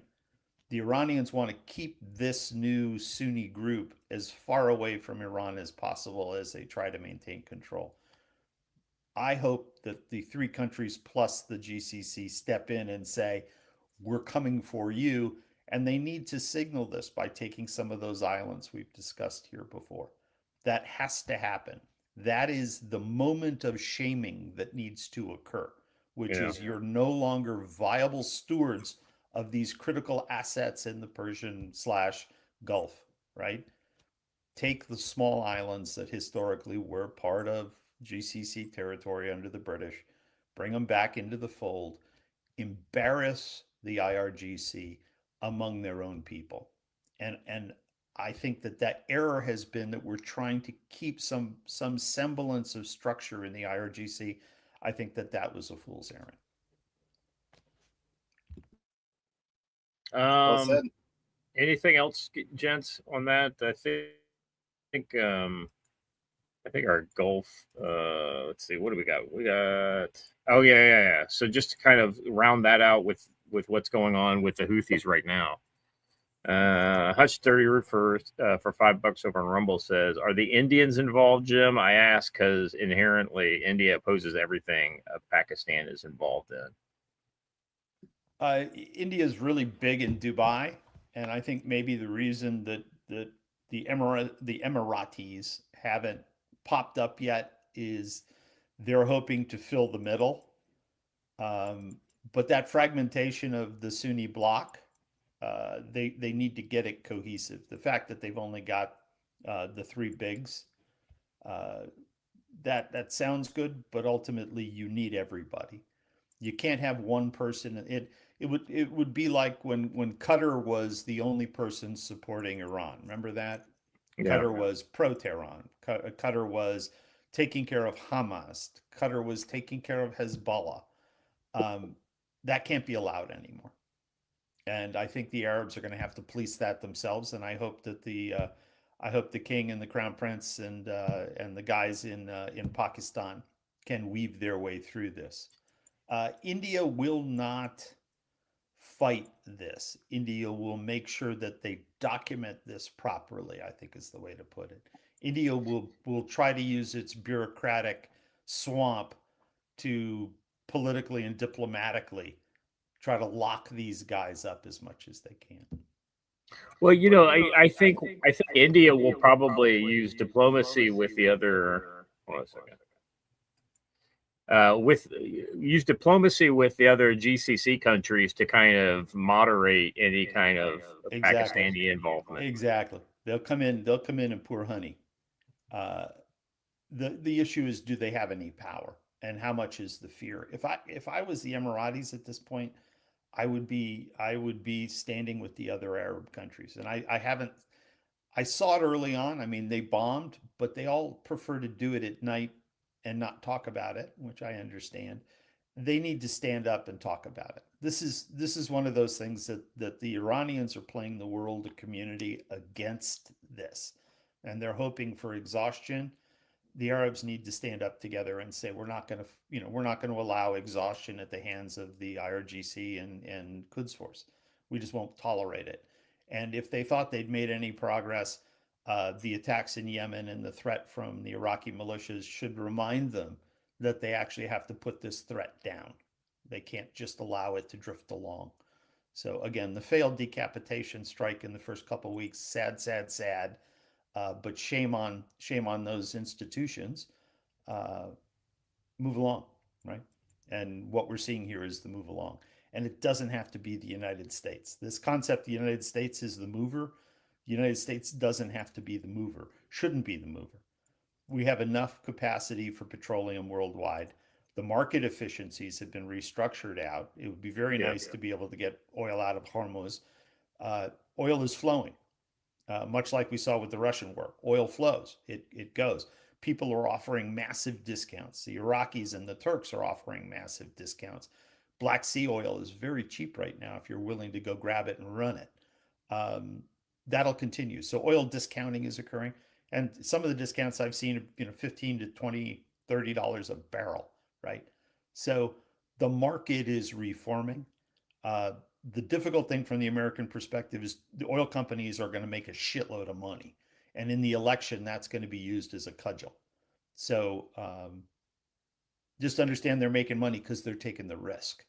They're picking up different supply chains. They're moving more, drilling more, extracting more. And the short gaps that are causing the problem, we just haven't built a refinery in this country of consequence in decades. So we need to take responsibility for ourselves and build some goddamn refineries outside of Louisiana and Texas. Spread them around the country. Go to California, Oregon, and Washington. Tell them to get their heads out of their asses, export oil and gas out of their ports, and build new refineries. Let me just read this report out of what's going on in Yemen. So if you guys remember, we were talking about the Arabs are kind of getting pissed off at the Yemenis, and they were working together with other Yemen, kind of Saudi-backed Yemen emergency forces. Reports emerging that significant Houthi assault on the Saudi-backed Yemen emergency forces encampment in Mirib, Yemen, with several casualties. Reported. The video purports to show the aftermath of one of the attacks. Mirab is an internationally recognized Yemeni governance last major stronghold in northern Yemen and is home to crucial oil and gas infrastructure. Saudi Arabia has supported government forces there for years to prevent Houthis from consolidating control of northern Yemen. And so this is kind of due east of Sana'a, if you are familiar with Yemen, which I'm sure everybody here is very familiar with Yemen. I say that only with my tongue in my cheek. And so what this was a ballistic missile attack on these forces. Oddly enough, these are forces that were videoed last week, like rushing to aid. There was a lot of brand new armored vehicles that had been supplied to these. Some could cynically call these Yemeni mercenaries, but I think they are basically tribes that are opposing the Houthis. It'll be interesting to see where this goes. I wouldn't be surprised if you didn't see a Houthi watcher. There's 2 more videos in the next link if you want to play those, because you've been playing the same video for the last 5 minutes. And so there is essentially I wouldn't be surprised if we didn't see some sort of a large counterattack by the Houthis on the ground towards this area. Let's see. Missiles and drones struck the government military camps in Mirab on Thursday, including Al-Ruk, Al-Abab, Al-Wadi near the Saudi border. Reuters confirmed that 30 soldiers were killed, while medical sources put the toll at 38. AP reports more than 50 wounded. One missile reportedly hit Al-Ruk during the morning assembly, explaining the heavy casualties. Houthis claims hundreds were killed or wounded. Several camps were destroyed, and those figures remain unverified. Even the lower confirmed toll makes this one of the deadliest attacks on government forces since the Yemen's de facto truce began in 2022. Yep. So I wouldn't be surprised if you didn't see things get a lot spicier over the next few days in Yemen. This is gonna kind of kick the Gulf, the GCC, I think, into action because Saudi Arabia is going to start calling in markers. UAE was heavily engaged in the initial. Well, Jim, what was this? The fighting stopped in 2022. It had been going on since like 2017, 15? What? Yeah, it was a really long kind of policing action, and Yeah.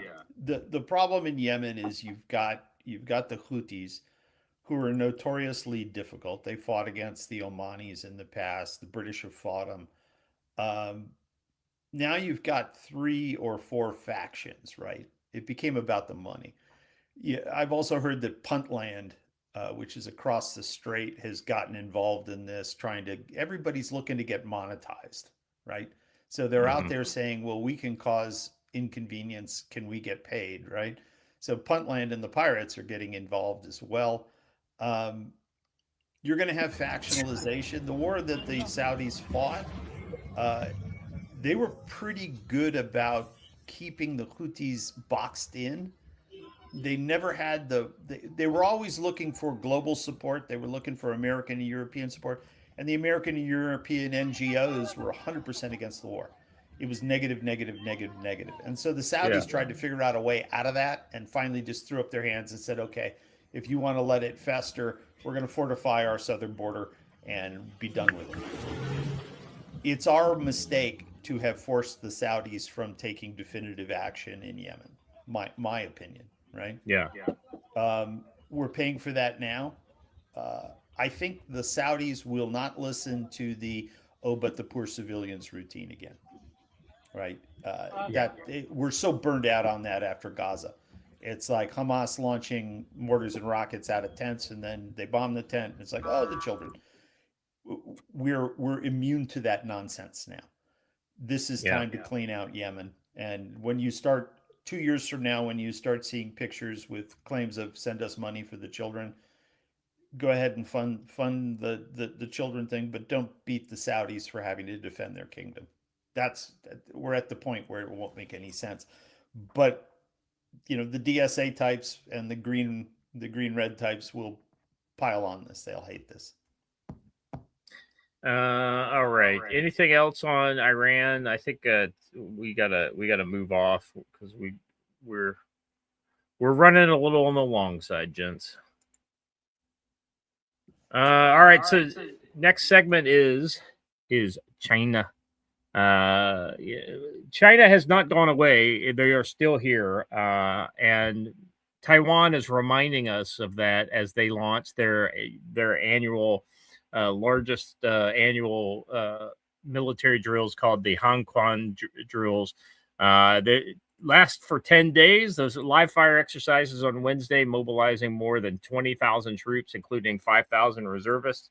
For the first time, authorities will temporarily limit mobile internet speeds to test civilian communications resilience during simulated air raids and disruptions. So let me get this straight. They're going to turn people's cell phones off. Boy, you want to talk about some pissed off people. But man, this is exactly what you got to do when you live under the gun like they do. The drills will emphasize decentralized command, training officers to take initiative and adapt independently when scenarios deviate from expectations. Jim, Taiwan is your ballywick. What's your kind of take on this? It's good to see them practicing. It would be nice if we could send them some of the equipment they purchased. We've been involved with Taiwan for a long time, and it's been kept quiet. Taiwan is also resolving its internal security problems. The KMT is notoriously leaky towards the Communist Party. So what you're seeing is the Taiwanese national movement, i.e., we don't see ourselves simply as Chinese, we see ourselves as Taiwanese, is gaining a hell of a lot of momentum in the last 3 to 5 years. They need to do a lot of work, though. It's going to be really hard to defend the country, so they need to get some strike capacity improvements. They've got some really good systems, and the Chinese are ratcheting it up very aggressively. They've been embarrassed by their inability to stop Filipino complaints. The fortifications in northern Philippines, they're trying to get the Taiwanese involved in a territorial argument over the island of the Batanes Islands, which are in the strait, the Bashi Strait. It's one of those things that all of the chairs at the table are moving every day. and the Chinese are hoping for a breakthrough, but there hasn't been a breakthrough. It's going to continue to be this day-to-day nonsense, right? I'm seeing a lot of that. Well, let's go to the next one, Watcher. This has got a little more video. Let's see. This one says the Taiwanese troops are running new drills to prepare for potential Chinese invasion of Taipei, using barriers, barbed wire, and sandbags to simulate close quarters urban combat. The exercises reflect a growing expectation that any future conflict will be fought street by street rather than by sea or in the air. Not long ago, preparations like these may have seemed excessive, but after the war with Iran, Taiwan's not counting on the U.S. to save it if China invades. Which I is mean, good. this is exactly the way they should be thinking, right? I mean, Jim, this is something that kind of comes back to what I'm pleased to see. So this used to be seen by the young soldiers and reservists who got called up as kind of a joke of a weekend, right?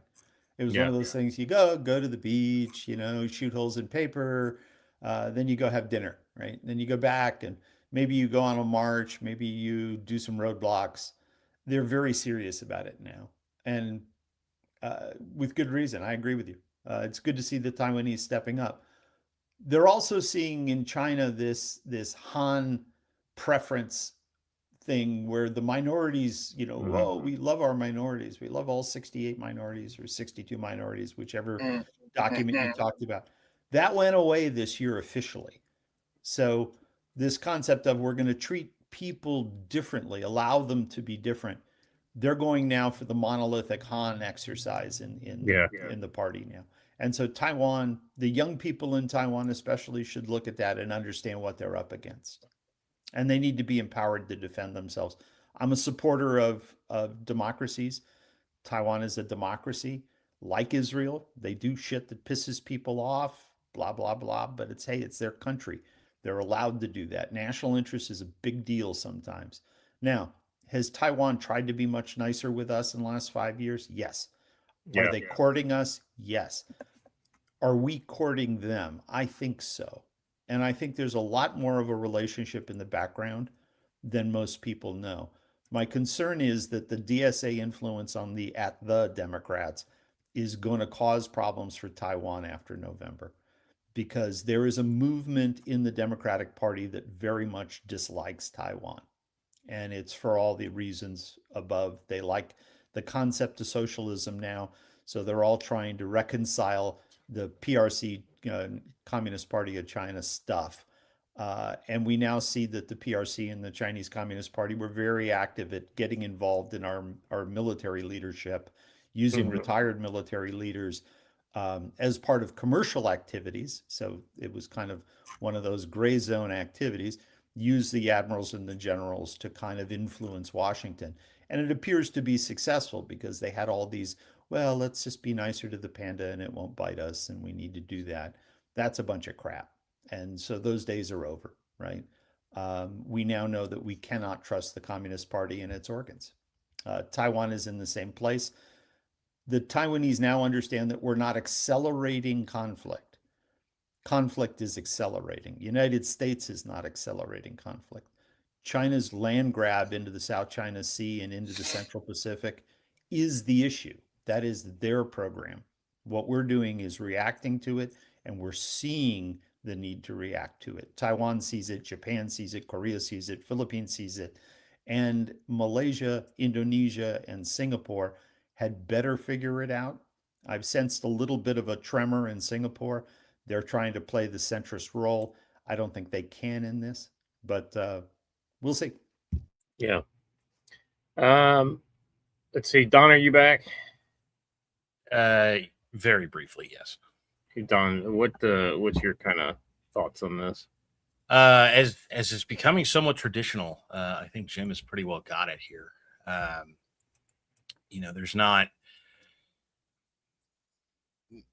There's not much we can do with a group of people who just want to be in conflict. We're very easy to blame because we have a lot of power, but whether or not we use it or use it effectively is debatable. But practically speaking, this is the way that it's going to go. That said, I have to be incredibly brief, strangely enough for me, because I do need to get out of here. So thanks for having me, gents, and I will catch you later. All right, Don. Thanks so much for being here, brother. Bye, Don. Thanks. Yeah, so let's move on to the next thing here. So in addition, we have the Philippines or the Philippine Sea or the South China Sea, or whatever. You've got a continued regular interest by China in this area. China's military exercises in the South China Sea respond to Philippine provocations. Those evil Philippines trying to take their own land and their own ocean. What are they thinking? China's training exercises serve as a serious warning against violations and provocations by the Philippine side. They are necessary and legitimate measures to safeguard China's sovereignty and rights of the Huanggang Dao, said Chinese defense spokesperson on August 7th. It's reported that the Philippines deposited its so-called official nautical chart of Huanggang Dao and its surrounding maritime zones with the UN. The Chinese PLA Southern Theater Command conducted joint exercises in the territorial waters and spaces of the Huanggang Dao as its surrounding areas. This South China, the Chinese Coast Guard also carried out law enforcement training in relevant waters. The spokesperson for the Philippine Maritime Council claimed that any drills conducted by the Chinese side in this area are deemed illegal. In response to the reports, a Chinese defense spokesperson stressed at a press briefing on Friday that Huanggang Dao is Chinese inherent territory. The spokesperson pointed out that relevant actions of the Philippine side seriously violated Chinese territorial sovereignty, international law, and the basic norms of international relations. So what's interesting is if you look at if you go down just under this, you'll see a map. That's it. That's the one. So Jim, let's look at this, and because I think this is pretty reasonable. Let's be honest, it's pretty reasonable, but this is absolutely seen as an abrogation of China's rights and their whole -10 line, right? You've got the West Philippine Sea, you got the South China Sea, you got the Vietnam EEZ, you got the Chinese EEZ, the Taiwan EEZ. I mean, this is absolutely outrageous, and we can't stand this. Well, there's no, yeah. So the part that's got everybody all worked up is that China claims that historically they own this place, right? Top to bottom. Yeah. Right? Yeah. Each of the countries you're looking at has a very large ethnic Chinese population. So they've always had this ability to come into the moneyed families in all these countries and do influence work, right? So the Filipino Chinese would be brought on side. If you remember 20 years ago, there's this argument that we're coming up on the Asian century, right? So Asian century is the Chinese creating hey, look at us, we're the center of the universe. And this is part of it, which is they want to control this whole piece of ocean. And they want it for proximate resource capacity. They want the oil and gas. They want the strangulation capacity for Northern Asia. They want to be able to shut it down. And you go back and listen to all the discussions we've had about vulnerability to Taiwan having a sea blockade. Sea blockade isn't just against the Philippines. It isn't just against Taiwan. It's against Korea. It's against Japan. And it's against global commerce through the region. So the reason they're fortifying this is the same reason the Iranians are fighting so hard to keep their control of Hormuz. They want to be able to strangle the place if they get threatened. So this was a Filipino response through the legal system and the global courts to solidify the actions that were taken in 2016. It's their legal right. They won the case. The Chinese are refusing to see it. But much like the US with the ICC, Chinese will just say, well, we don't care, right? Countries are allowed to say, blow it out your ass, we don't care. So the Chinese will continue to say that about the legal structure in the South China Sea. And all of these plaintiffs will be able to take it to the mat with the Chinese because they have the right to do it. At some point, somebody will make a mistake. Chinese admitted this week that 2 of their sailors died in the collision a couple years ago. That's always been the way these things kick off in Asia, is somebody dies.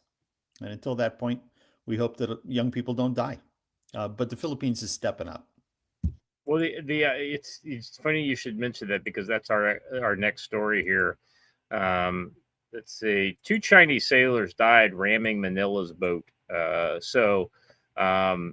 On August 11th of last year, so almost a year ago now, in broad daylight and calm seas, let's see, the Chinese Coast Guard cutter 3104 slammed into the People's Liberation Army Navy type 52 destroyer Gulin at high speed. Both were chasing the Philippine Coast Guard vessel. And I think we have video, isn't it? Yeah, there's video of this. You can play the video, watcher.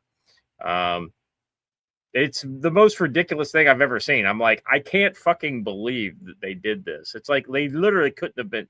If they were coordinating, there's no way this would have happened. So they were literally, it's the Navy and the Coast Guard, like almost chasing the Philippine ship, and it total disregard to each other. The Philippine video captured the 3104's bow crumpling 10 meters inward. 4 CCG sailors visible on the bow moments earlier were gone. Beijing said nothing. The CCG spokesperson called it professional, regulated, and legitimate. Censors scrubbed the footage from Weibo. Filipino radio calls offering medical aid went unanswered. Gillen kept chasing the Sulan before limping away for repairs at the Yulin Naval Base. A year later, the cover-up cracked on August 5th. State broadcaster, Chinese National Radio military channel posthumously named 4 martyrs as loyal guardians of the Chinese armed police. The Ministry of Veterans Affairs martyr database confirms 2. Let's see. This is I'm not gonna say their names. They were killed on August 11th during frontline rights protection operation in the South China Sea. Beijing's own paperwork portrayed the story as they spent a year burying. This was not seamanship.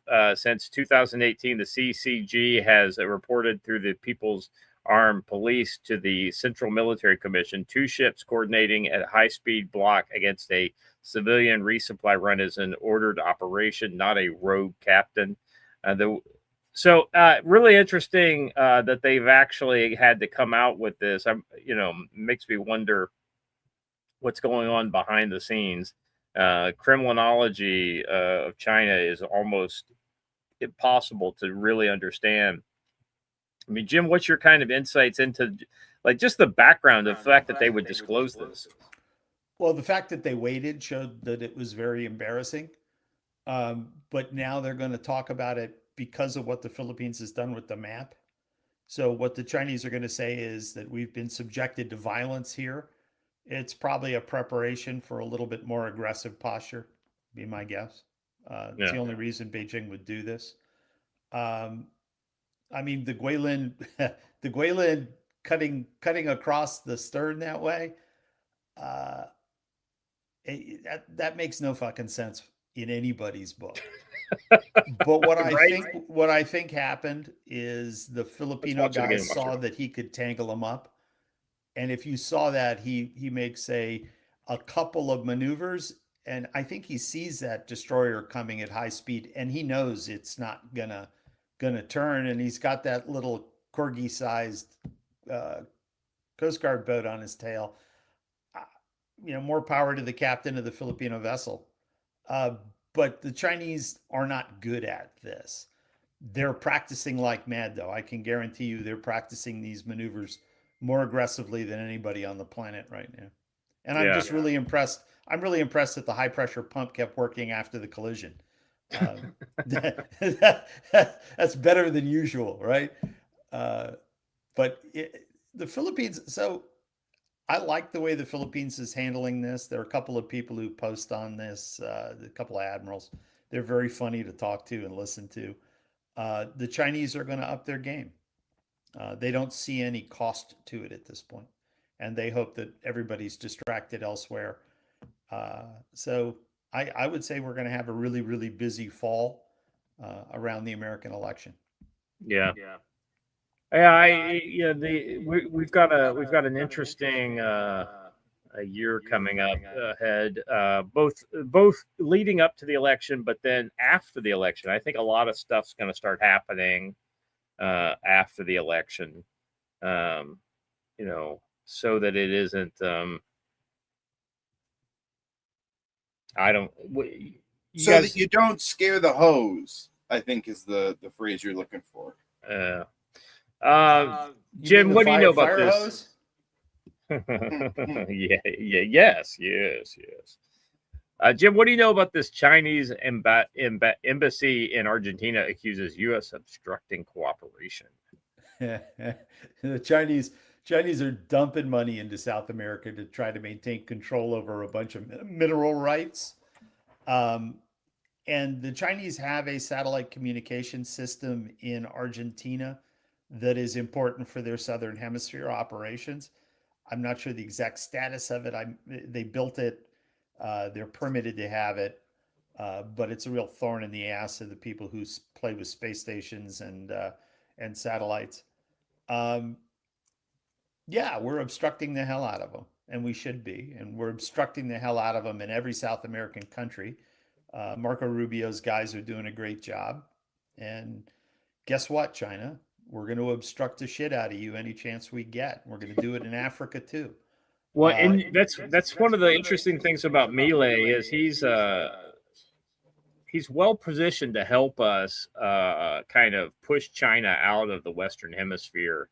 They had a couple different interests in Argentina. The Chinese took a great advantage of the Argentine economy. But now that they're starting to get back on the mend with somebody libertarian, essentially he is a militant libertarian, Milei,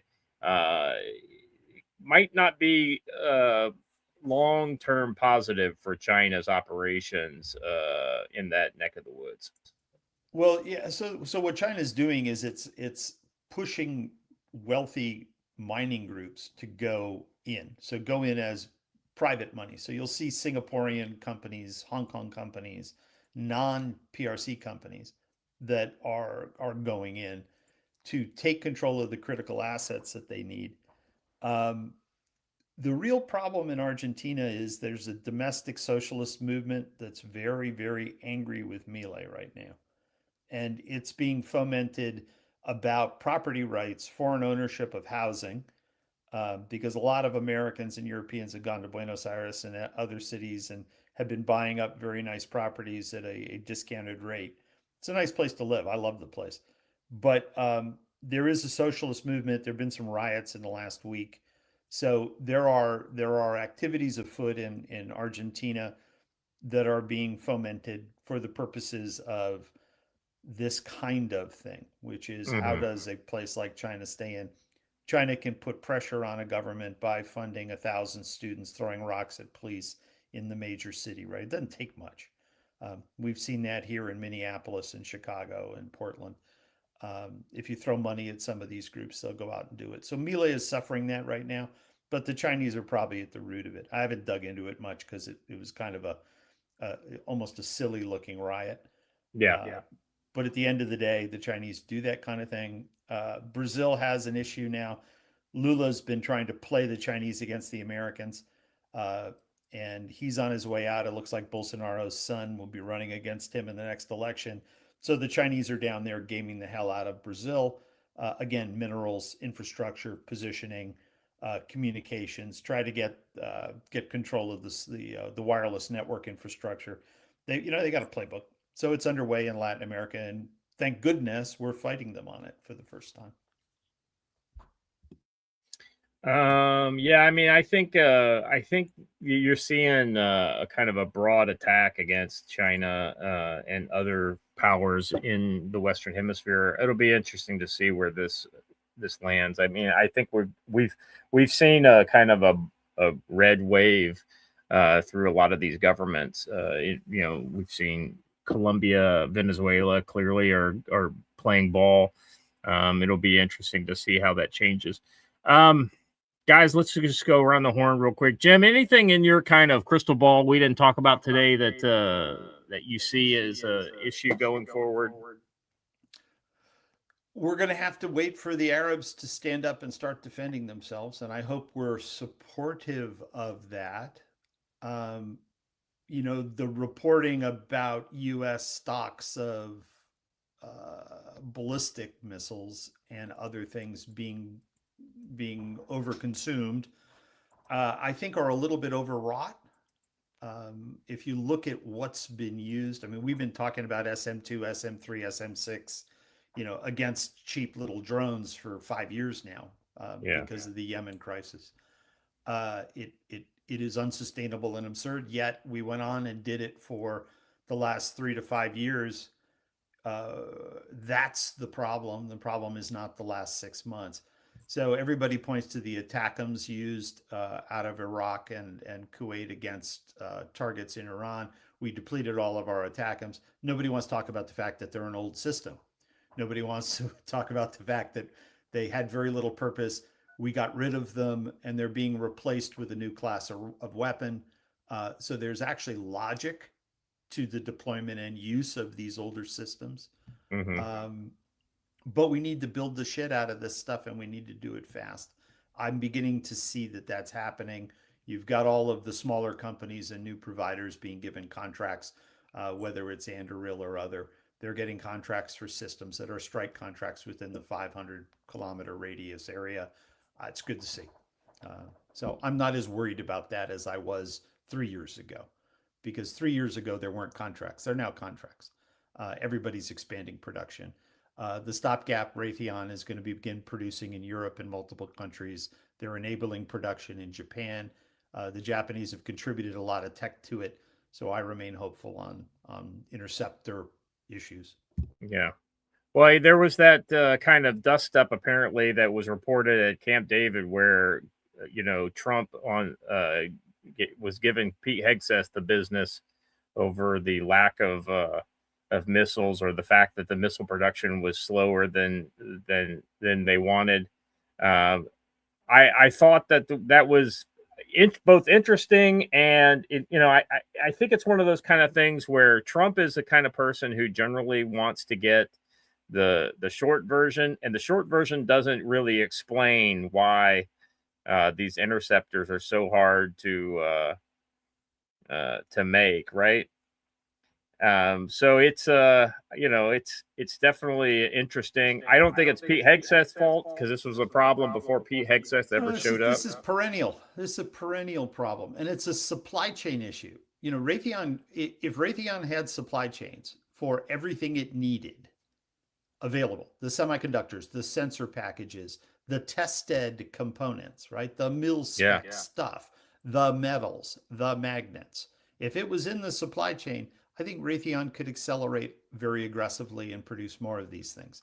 This is an accordion problem. It goes back to really shitty industrial policy by the left in the United States, closing all of our mines and smelters. It's the same group of people who took nuclear power away, same group of people who refused to allow refining of petroleum. These are the leftist green people who have been filing suit against everybody in the country to deindustrialize the United States. We now understand we have to take control of our own production and pay wages and pay costs on the production of goods that support our economy. We cannot play a race to the bottom game with China. We've been stupid to do it for 30 years. Real quick, Wrench Turner gifted 10 subs over on Rumble. Thank you, brother. I appreciate that. Here's what I would recommend. If you're on YouTube and do not have a membership over on Rumble, go over to Rumble, comment in the chat, and as long as these memberships are still here, I think 4 of them have been scooped up. You will get a gifted membership. So so take advantage of that here in the last few minutes here. Watcher, anything kind of on your radar? No, man. After they broke up the autonomous zone, where was that at? Where was that at? Ohio, I want to say. I don't know. Somewhere stupid. A leftist blue city. I wasn't watching all that closely. Apart from just, hey, is this going to take off? But no, they don't seem to even now, just a few months out from the election, be able to raise street sentiment enough to be able to get thugs out on the street. So, at least not in sufficient quantities to not be dealt with, even by blue city police officers. So, I don't know. I'm mostly watching exactly what Jim was talking about, which is in the Middle East, we have to wait for our partners to make up their minds. That's what I've been saying for a while. If you've ever watched tribal elders from the region try and debate over anything, prepare to wait for a long time. Drink tea. And boil your water. Take your Cipro. The encampment that Watcher was talking about is in Madison. Yeah. So we're going to have a problem in our university cities because this red-green movement is very strong in these university towns. And so more of this, I think, is the way to look at it. So I'm watching that, but it's par for the course, and huge amounts of money are being dumped into DSA activities. DSA activities are the same old people who've been on our streets since the Occupy movement and the Antifa growth in Portland, Oregon. No change.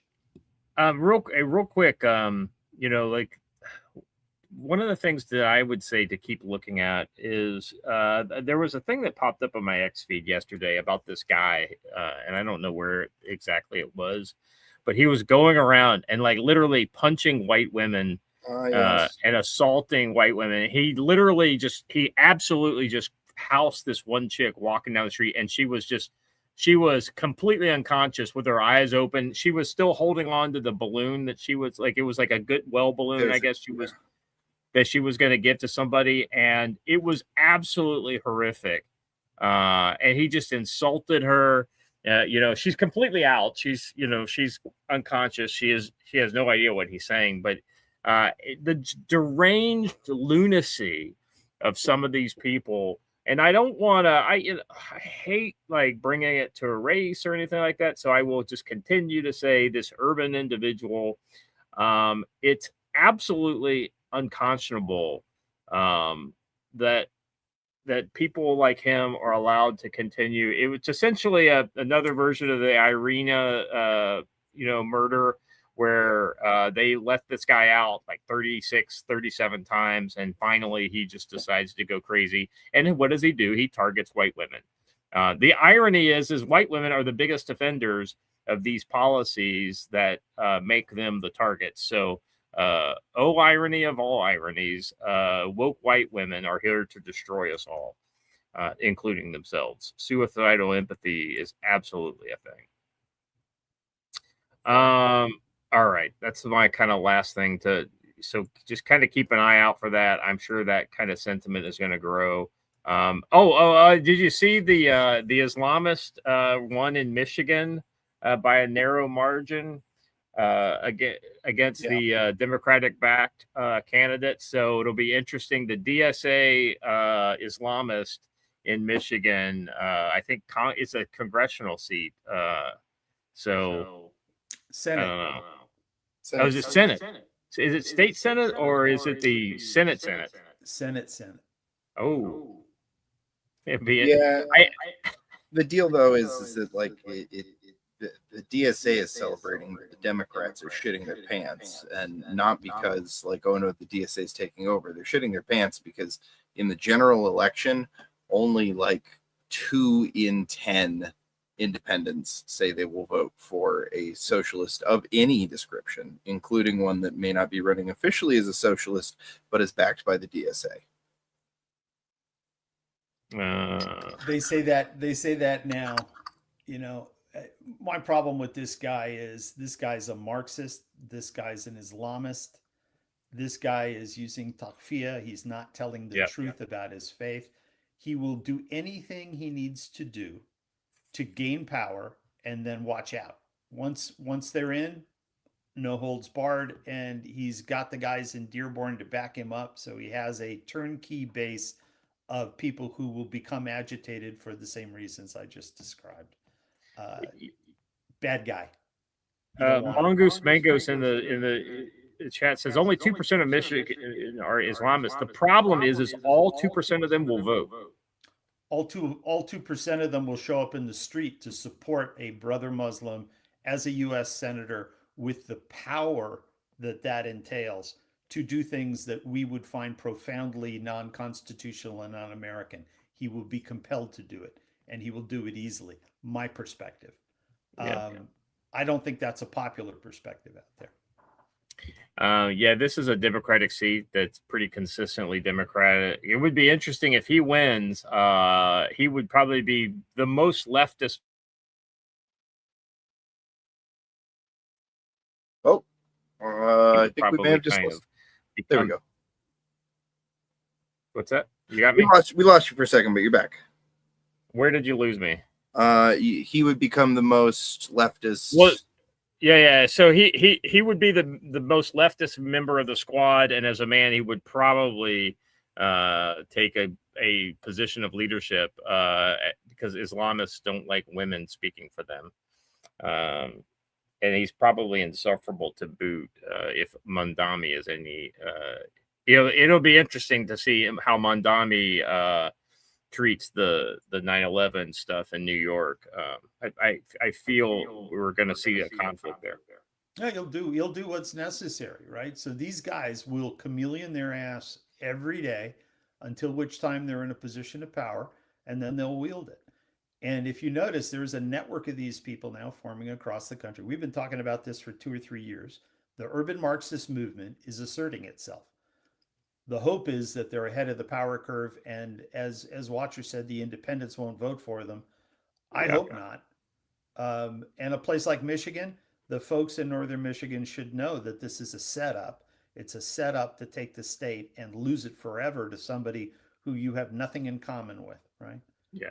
I don't see him getting any support outside of the urban areas, but we'll see. We've been surprised before. Lance Corporal Veteran for $5 says, "Don't forget one of the prefactors of the Civil War was the rise and fall of a political party." Yeah, and we're seeing the fall of the Democratic Party right now. Well, they're being consumed from within. They let people inside the wire they shouldn't have let them in. They know that, but they don't care. The sad thing is the Democrats are going to support these DSA lunatics thinking they can resolve it later. They cannot resolve it later. These people will not accept resolution. They've never accepted resolution. Yeah, looking into yeah, go ahead. No, they'll go to the streets. That's what they do. Looking ahead into my crystal ball, basically jumping off of what Jim just said, we will be talking a lot about the DSA and the street action that they will be taking between now and the election. So I feel like we're going to get a lot more of that. All right, guys, that's all I got for the show today. Thank you so much for being here. Appreciate you, Jim. Thanks for jumping in and helping us out. Joe couldn't be here because he had a training event that he's working on, so he will be missed. I want to say thank you to Watcher and Joe and whoever else helped out in the 2 days that I was missing. I've been missing a lot lately, but I have nothing in the near future that should keep me away. So we should be on back to a regular schedule. For now, we'll continue the same time in the mornings. If you haven't done it already, please like the video, subscribe to the channel, hit the bell for notifications. Let people know that you're getting some good stuff from us over here on the Council of Future Conflict. We try to talk about things that the regular news isn't talking about, so hopefully you get some value out of it. I thank you for everybody who supported us financially during the show. Today was a pretty good day, so I want to say thank you. As always, we'll be back on Monday, same time, same channel. And until then, stay safe.